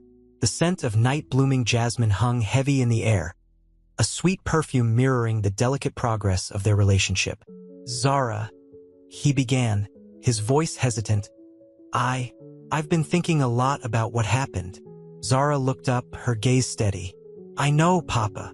I can't undo the past, but I can try to make amends, to be a better father." His voice cracked, the weight of his past actions evident in the tremor. He watched as Zara rose, walking towards him, the moonlight catching the silver streaks in her hair. "I know you are trying," she said softly, her hand resting lightly on his arm, the gesture surprisingly tender. "It takes time, but I see the change." Ethan joined them, his presence a silent reassurance. They fell into a comfortable silence, the sounds of crickets chirping their nightly serenade. The air was thick with unspoken emotions, regret, forgiveness, hope. Later, as the three sat on the veranda, the sound of waves lapping against the shore a soothing counterpoint to their quiet conversation, a genuine smile finally settled on Arthur's face. It wasn't the forced smile of societal obligation, but a smile that reached his eyes, reflecting a soul finding peace. He looked at Ethan and Zara, their intertwined hands a symbol of their enduring love, a love that had survived his prejudice and emerged stronger. He raised his glass. "To new beginnings," he said, his voice filled with a depth of emotion he hadn't known he possessed. Ethan and Zara echoed his toast, their glasses clinking softly, the sound like a tiny chime marking the beginning of their new, healthier family. The Tuscan sky, a vast canvas of stars, witnessed their silent pledge, a promise of a future built on love, forgiveness, and the unwavering strength of family. The Tuscan sun dipped below the horizon, painting the sky in fiery hues of orange and purple. Inside the villa, a quiet hum of contentment replaced the earlier storm. Zara, nestled on a plush sofa, hummed a soft melody, the faint scent of lavender from her perfume mingling with the wood smoke from the fireplace. Ethan sat beside her, his arm casually draped around her shoulders, a comforting weight against her. Arthur, observing them from across the room, felt a pang of something akin to joy. It was a fragile feeling, easily shattered, but it was there nonetheless. He approached them, a half-formed apology trembling on his lips. He cleared his throat, the sound oddly loud in the peaceful atmosphere. "Zara," he began, his voice rough with emotion. I want to apologize again, properly this time. Not just for the wedding, but for all the years of..." He trailed off, unable to articulate the depth of his regret. Zara looked up, her eyes, the color of warm honey, reflecting the firelight. A small smile played on her lips. "Papa," she said, her voice soft yet firm, "your actions have consequences. They hurt, but seeing you truly change, that means something." Ethan squeezed her shoulder gently, his gaze meeting Arthur's. "It takes courage, Dad," he said, his voice filled with a surprising understanding. "To admit you were wrong, to confront your prejudices. That's a bigger step than most people ever take." Arthur's eyes welled up. He'd spent a lifetime building walls around his heart, walls fortified by prejudice and fueled by fear. Now those walls were crumbling, revealing a raw, vulnerable core. He swallowed, the lump in his throat making speech difficult. He looked at his son, then at Zara, their combined love a beacon in the growing darkness. He raised a hand, a hesitant gesture of affection. "Thank you," he whispered, the single word carrying the weight of a lifetime. He then looked at Zara, her beauty striking even in the soft light. "I hope one day you'll truly see me as your father." Silence fell between them, a comfortable silence filled with unspoken forgiveness and the promise of a future slowly being rebuilt, brick by painstaking brick. The crackling fire, the gentle music, and the unspoken understanding created a tapestry of peace. The Tuscan night whispered its approval, a soft breeze carrying the scent of jasmine and hope. The wounds remained, scars on their souls, yet the path to healing had begun. The following weeks unfolded in a delicate dance of reconciliation. Arthur, surprisingly, immersed himself in community outreach programs, his efforts clumsy at first, then increasingly genuine. The weight of his past prejudices seemed to physically lessen, his shoulders less hunched, his gait more confident. He even started attending Zara's art exhibitions, his critiques surprisingly insightful, though delivered with a newfound humility. One crisp autumn afternoon, Zara found him in the garden of the villa, tending to the roses, a stark contrast to the man who'd once stormed into her wedding. He wore a worn gardening apron, his hands gently pruning a rose bush. The afternoon sun cast long shadows, painting the scene in warm hues. "Papa," Zara said softly, approaching him. He turned, his eyes, usually sharp and calculating, now held a gentle warmth. "Zara, how are you, my love?" His voice was softer than she remembered. She smiled, a small, hesitant smile that mirrored the fragile beauty of the roses. "I'm better. Thank you for trying." He looked up at her, his gaze searching, vulnerable. "It's not enough, I know, but I'll keep trying. Every day." He picked a perfectly formed crimson rose, offering it to her. "For you." Zara accepted the rose, its velvety petals cool against her fingertips. The scent was intoxicating, a sweet reminder of life's beauty, of forgiveness and new beginnings. The silence between them wasn't awkward. It was filled with unspoken understanding, the quiet hum of healing. Ethan joined them a few moments later, a steaming mug in his hand, the aroma of spiced cider filling the air. He offered Zara a warm smile, a silent acknowledgement of their shared journey. The three of them stood together, bathed in the golden light of the setting sun. A new family, imperfect yet undeniably bound by love, forgiveness, and a shared commitment to a brighter future, proving that even the deepest wounds can mend, given time and genuine effort. The crimson rose, a silent symbol of their newfound peace, held the promise of a future blooming with hope. The following months were a tapestry woven with threads of apology and acceptance. Arthur, once a man defined by sharp suits and sharper words, now found solace in the quiet rhythm of his sprawling garden. The scent of damp earth and blooming jasmine replaced the heady aroma of expensive cigars. He'd even taken up painting, his canvases a riot of vibrant colors, a stark contrast to the muted tones of his former life. His strokes, once as precise as his business dealings, now held a hesitant vulnerability. One evening, a soft rain fell, washing the city clean. Inside the warm, softly lit villa, Zara sat at the grand piano, her fingers dancing across the ivory keys. A melancholic melody filled the room, a testament to the emotional journey she'd endured. Ethan entered, carrying a steaming mug of chamomile tea. "That's beautiful, Zara," he whispered, settling beside her. She smiled, a genuine smile that reached her eyes, finally free from the shadow of her father's prejudice. "Thank you, Ethan. It's cathartic. We've all come a long way," he said softly, his hand briefly resting on hers. His gaze drifted to the framed photograph on the mantelpiece, a picture of a younger Arthur, his face etched with a weariness Zara had only recently understood. A few weeks later, they celebrated Ethan and Zara's rescheduled wedding, a small, intimate affair, devoid of the ostentation that had marked the first attempt. Arthur, his eyes glistening with unshed tears, walked Zara down the aisle, his hand trembling slightly as he gave her away. The ceremony was simple, yet deeply moving, a testament to the power of forgiveness and the enduring strength of love. The crimson rose, a symbol of their shared journey, was woven into Zara's bridal bouquet.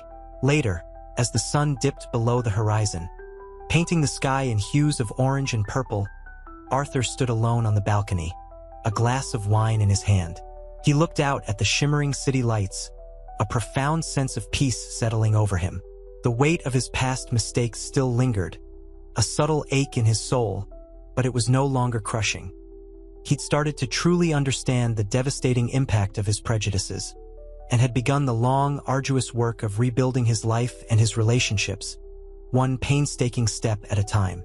The future remained uncertain, yet it held a promise of hope, of healing, and of a love that had weathered the storm. The aroma of freshly brewed coffee hung heavy in the air, a comforting contrast to the lingering tension. Sunlight streamed through the tall windows of Arthur's redesigned study, illuminating dust motes dancing in the golden rays. Gone were the stark, minimalist lines of his former office. Now, warm wood and comfortable armchairs created a space that felt less like a boardroom and more like a sanctuary. He sat at his desk, a half-finished painting before him, a vibrant landscape, far removed from the corporate charts that once dominated his life. The brush lay discarded, the colors still wet on the canvas. He picked it up, hesitant, then dipped it into a rich crimson, the same crimson rose that had adorned Zara's wedding bouquet. The soft chime of a phone interrupted his thoughts. It was Ethan. "Dad." Ethan's voice was laced with a cautious optimism. "Zara and we were wondering if you'd join us for dinner tonight?" Arthur's heart warmed. He felt a lump in his throat, the familiar sting of regret momentarily overwhelming him. "Yes, son," he replied, his voice thick with emotion. I'd like that very much." The evening unfolded with a gentle grace. Laughter filled the spacious dining room, a melody that had been absent for far too long. Zara's smile, once shadowed by hurt, now radiated a quiet joy. Ethan watched them both, a subtle relief etched on his face. He saw his father, not as the cold, judgmental man of the past, but as a man grappling with his past, seeking redemption. As the evening drew to a close, Arthur watched Zara and Ethan leave, their hands clasped together, their silhouettes framed by the soft glow of the porch light. A wave of peace washed over him, replacing the relentless anxiety that had been his constant companion. He had a long way to go, he knew, but he was finally on a path towards healing. The crimson rose, a symbol of his journey, bloomed anew in his heart. Weeks later, the sprawling gardens of Arthur's estate buzzed with activity. The crisp autumn air carried the scent of wood smoke and freshly turned earth. Zara, her laughter echoing amongst the rustling leaves, helped Ethan plant a young sapling, a crimson rose bush, a deliberate choice. The sun warmed their faces, a stark contrast to the icy chill that had once permeated their world. Arthur watched from the veranda, a half-empty glass of whiskey in his hand. The scene was a tableau of peace, a far cry from the turmoil he'd unleashed. He'd spent the intervening weeks immersed in therapy, confronting his prejudices, not just intellectually, but viscerally. The weight of his past actions still pressed upon him, but it was no longer a crushing burden. Ethan, noticing his father's gaze, offered a reassuring smile. "It's nice," Arthur finally managed, his voice rough. Ethan approached, a gentle hand on his father's shoulder. "It's a new beginning, Dad, for all of us." Later that evening, Arthur sat with Zara, the crackling fire casting dancing shadows on the walls of his newly redesigned study. He'd replaced the cold, impersonal furniture with pieces that spoke of warmth and family. He picked up a framed photo, a blurry snapshot of a young Zara, her eyes bright with mischief. A pang of regret, sharp and sudden, pierced him. I never knew," he whispered, his voice thick with emotion. "I should have been there." Zara, her gaze soft and understanding, met his. "It's not too late," she replied, her voice quiet but firm. "You're here now." He reached for her hand, his touch hesitant, yet filled with a genuine remorse. The years of distance, of prejudice and misunderstanding, seemed to melt away in that simple gesture. He saw not just a woman, but a daughter, a lost piece of his heart. "I've started making amends," he continued, his voice stronger now, "with the charity, with my business practices." Zara nodded, squeezing his hand. "Takes courage, Dad, and I see it in you." The silence between them was comfortable, filled with unspoken words, with a shared understanding that transcended the hurt of the past.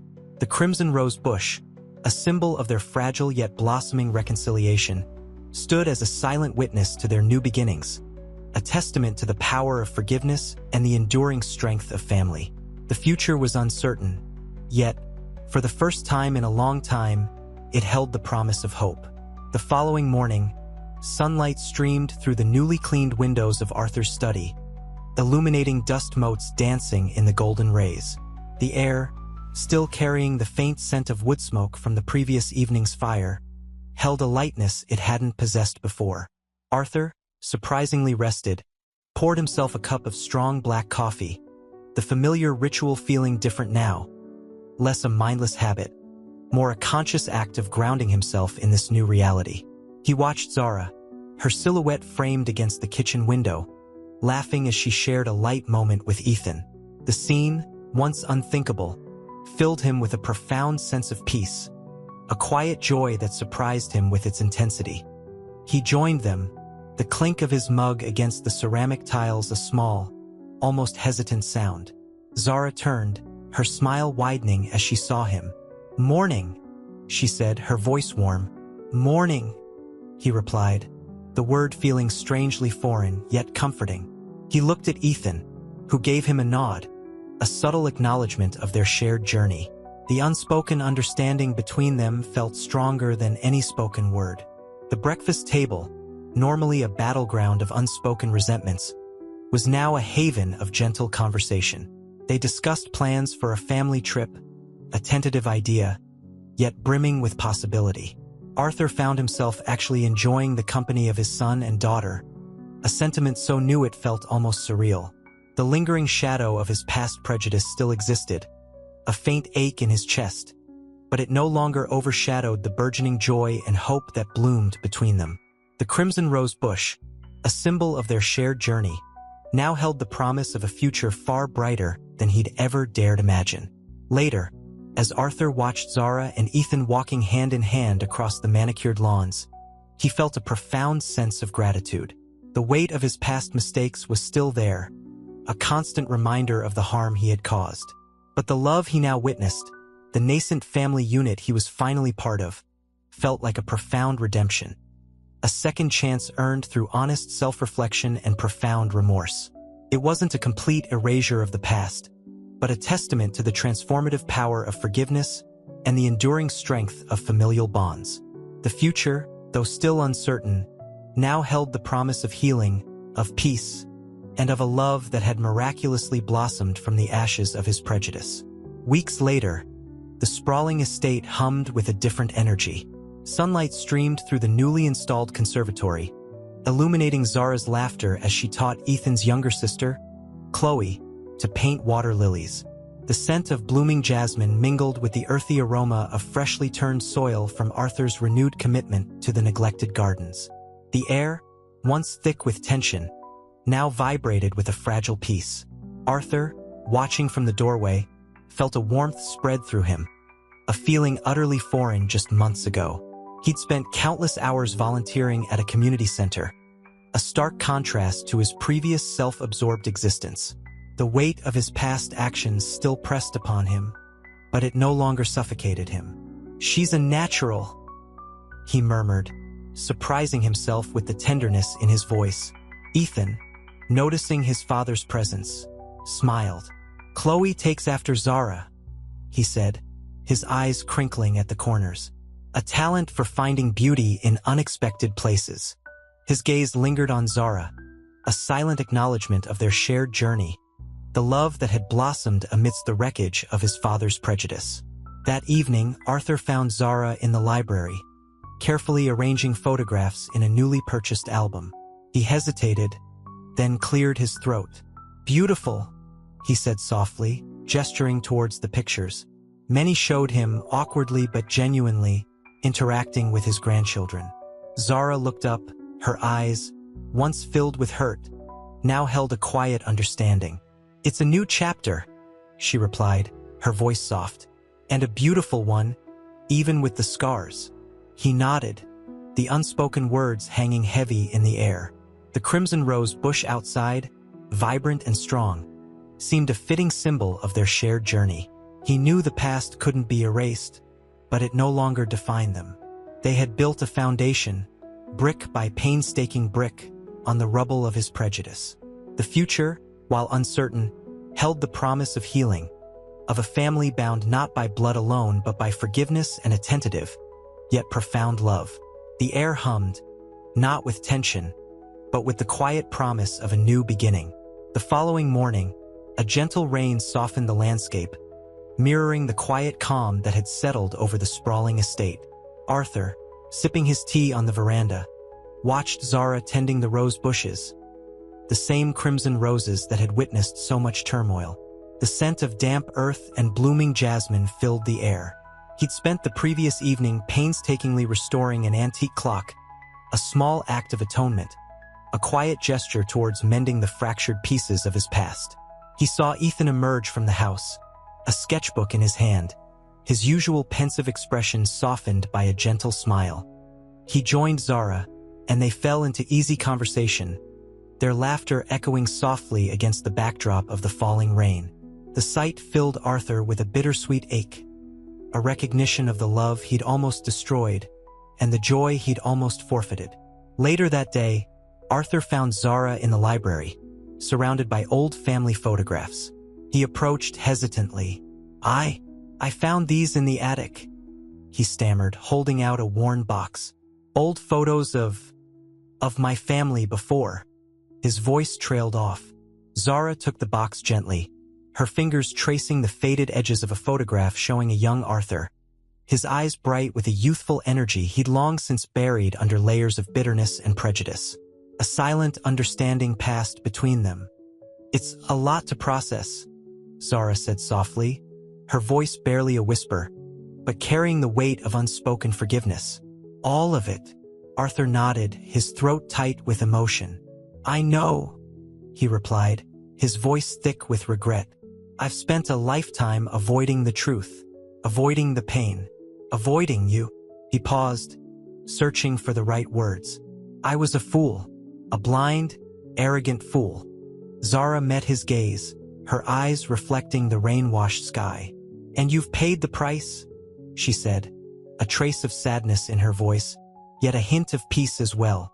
"But I also see the change in you, Arthur. It is real." A faint smile touched her lips.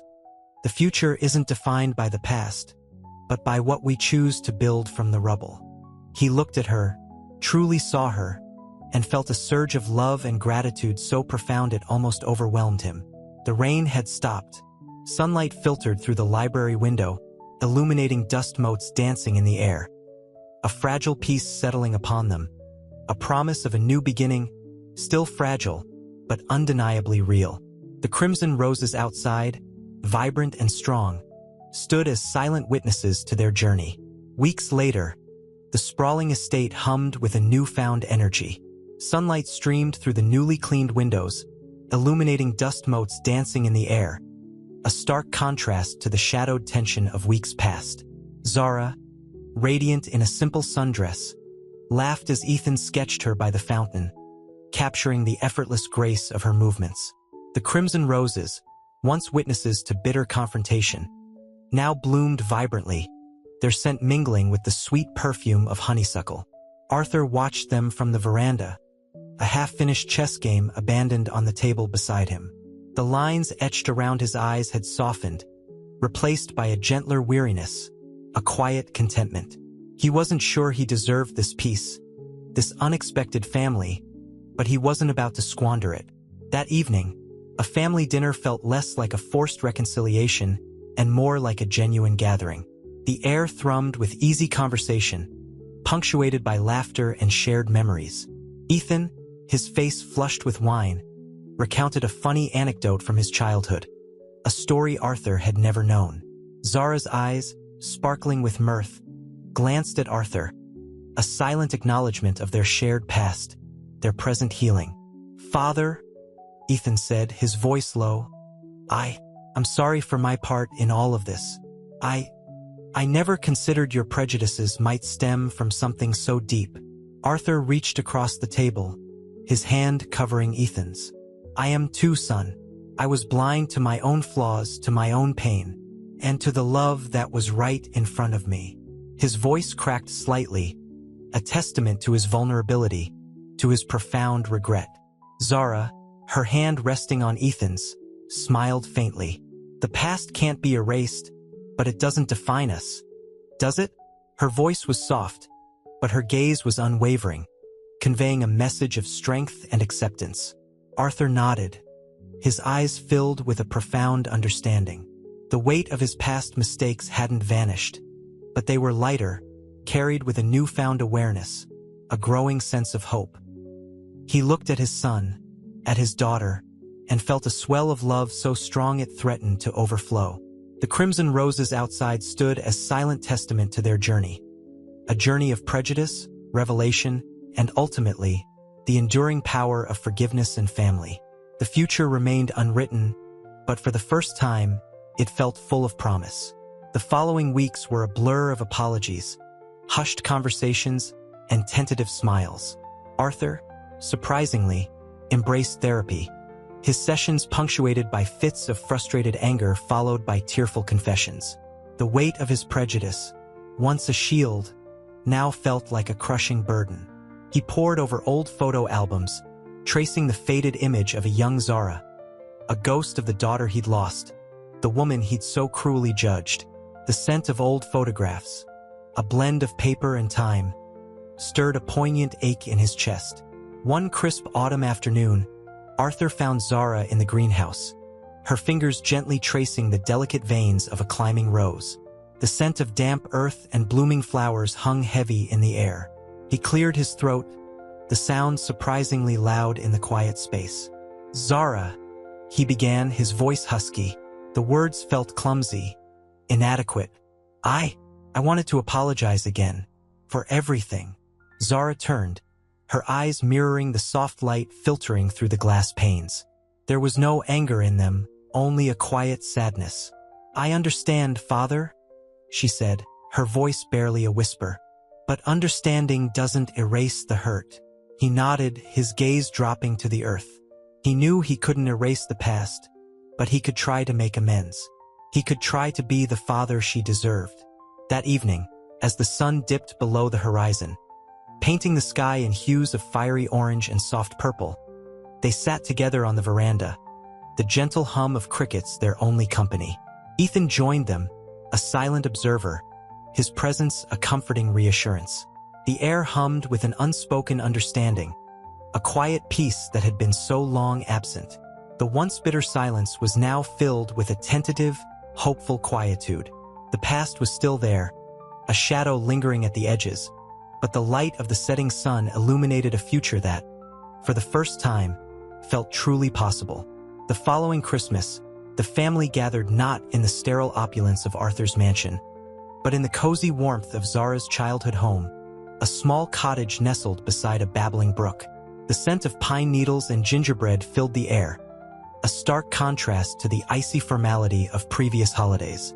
Arthur, his face etched with a newfound humility, watched Zara laugh, her eyes crinkling at the corners as she recounted a childhood memory. The sound was a balm to his soul, a melody he'd almost lost forever. Ethan, observing from the periphery, felt a surge of joy. He'd initially struggled with the revelation, the uncomfortable realization of his own unconscious prejudices mirrored in his father's blatant bigotry. But witnessing his father's genuine remorse and Zara's quiet forgiveness had been a profound lesson in empathy and healing. He approached them, a warm smile gracing his lips. "Remember that awful Christmas sweater I made you, Zara?" Ethan teased, a lightness in his tone. Zara chuckled, a genuine, unburdened laugh. "How could I forget? It looked like a strangled peacock." Arthur, surprised by the ease of the conversation, joined in, a genuine chuckle escaping him. "I believe your artistic talent lies elsewhere, son." He watched them both, this loving couple, his son and daughter, united, and felt a wave of gratitude wash over him, a relief so profound it almost brought him to his knees.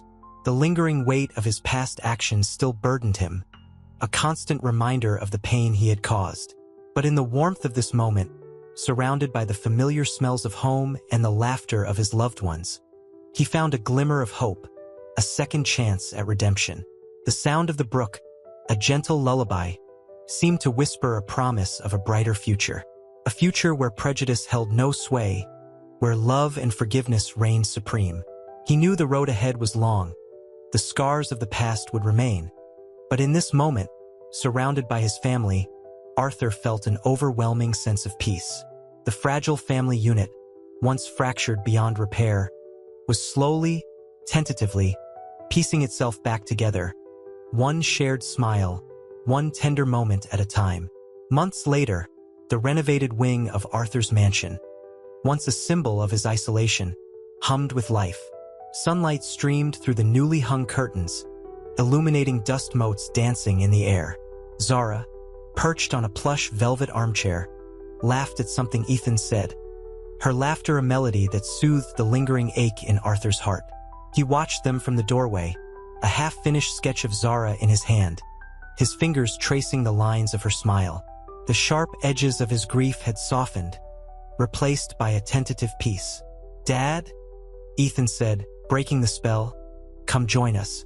Zara's showing me her grandmother's recipe for gingerbread." Hesitantly, Arthur approached, the scent of warm spices and cinnamon welcoming him. The air felt lighter, less burdened by the ghosts of his past prejudices. Zara, sensing his hesitation, smiled warmly. "Come sit, Arthur. It's not as good as mine," she teased, her voice laced with a playful affection that surprised him. He sat beside her, the warmth of her presence surprisingly comforting. He'd spent a lifetime building walls, but in this moment, they were crumbling, replaced by a sense of belonging he'd never dared to imagine. Ethan, ever the peacemaker, began to recount a humorous anecdote from Zara's childhood, his voice full of the easy affection only genuine love could create. Arthur found himself chuckling, the sound unfamiliar, yet strangely liberating. The gingerbread, surprisingly, was delicious. Later, as the sun dipped below the horizon, painting the sky in hues of orange and purple, Arthur found himself alone in his study. The sketch of Zara lay on his desk, a testament to his journey, his transformation. He picked up his pen, beginning a new sketch, a portrait of his family, a scene he'd once deemed impossible, a future he'd almost destroyed, now unfolding before him with tender hope. The silence in the room was no longer heavy with regret, but filled with the quiet hum of forgiveness and the promise of a new beginning, one carefully drawn line at a time. The lingering pain was still there, a soft ache, a constant reminder of his past, but it was now accompanied by a brighter, stronger feeling hope, a hope born not from denial, but from acceptance, from the power of forgiveness, and the profound, unexpected love he found in the most unlikely of places. The following weeks unfolded in a gentle rhythm of healing. Arthur, surprisingly, found solace in his art, sketching Zara and Ethan, capturing the subtle shifts in their expressions, the quiet moments of shared laughter. The mansion, once a cold, imposing structure, felt warmer, the air less thick with unspoken resentments. One evening, a gentle rain kissed the window panes. Inside, a fire crackled merrily in the hearth, casting flickering shadows on the three figures gathered around a chessboard. Zara, her fingers delicately moving a knight, smiled at Ethan's playful frustration. Arthur watched them, a quiet contentment settling in his heart. The tension that had once dominated their interactions had dissolved, replaced by a tentative, fragile peace. "Checkmate," Zara announced softly, her voice a warm whisper in the quiet room. Ethan chuckled, good-naturedly conceding defeat. He reached for Zara's hand, their fingers intertwining in a gesture of unspoken affection. Arthur cleared his throat, a slight nervousness coloring his voice. I never learned to play chess properly," he admitted, the words hanging in the air. He felt a blush creep up his neck. The confession, small as it seemed, was a significant step, a vulnerability he hadn't allowed himself before. Zara smiled, a warmth that reached his eyes. "Perhaps we can teach you," she offered, her voice gentle, understanding. There was no hint of judgment, only quiet acceptance. Ethan nodded, a comforting silence settling between them, a silence filled not with emptiness, but with the quiet hum of shared experiences, of mutual forgiveness. The rain continued to fall outside, a gentle lullaby against the backdrop of their newfound harmony. The past remained, a shadow lingering at the edges, but it no longer held them captive. They were free, moving towards a future carefully constructed on the foundations of forgiveness, love, and the unexpected beauty of a family rebuilt from the ashes of prejudice. The scent of rain and wood smoke, the gentle crackle of the fire, the soft murmur of their conversation. These were the new sounds of home, a home built not on stone and wealth, but on the far more resilient foundation of love. Arthur watched them. The tension that had once interactions had dissolved, replaced by a tentative, fragile peace. Zara announced softly, her voice a warm whisper. Ethan chuckled, good-naturedly conceding, reached for Zara's hand, their fingers intertwining in a gesture of unspoken affection. A slight nervousness coloring his voice. "I never learned to play chess properly," hanging in the air. He felt a blush creep up his neck. The confession, small as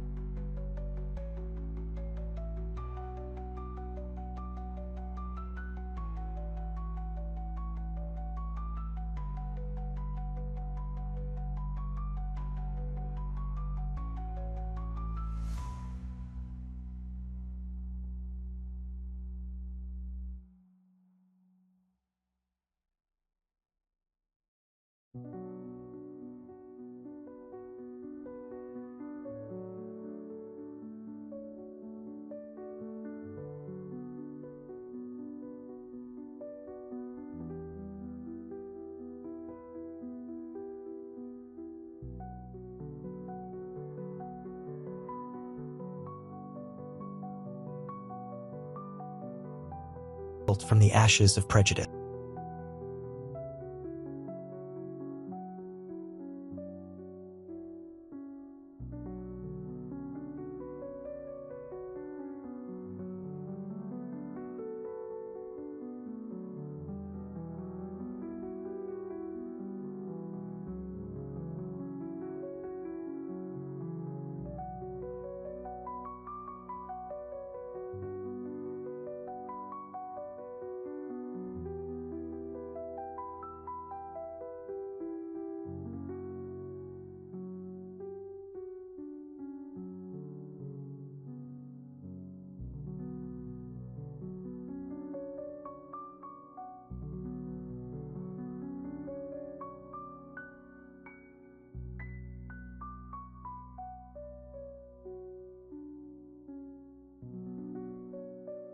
Profession, small as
profession, small as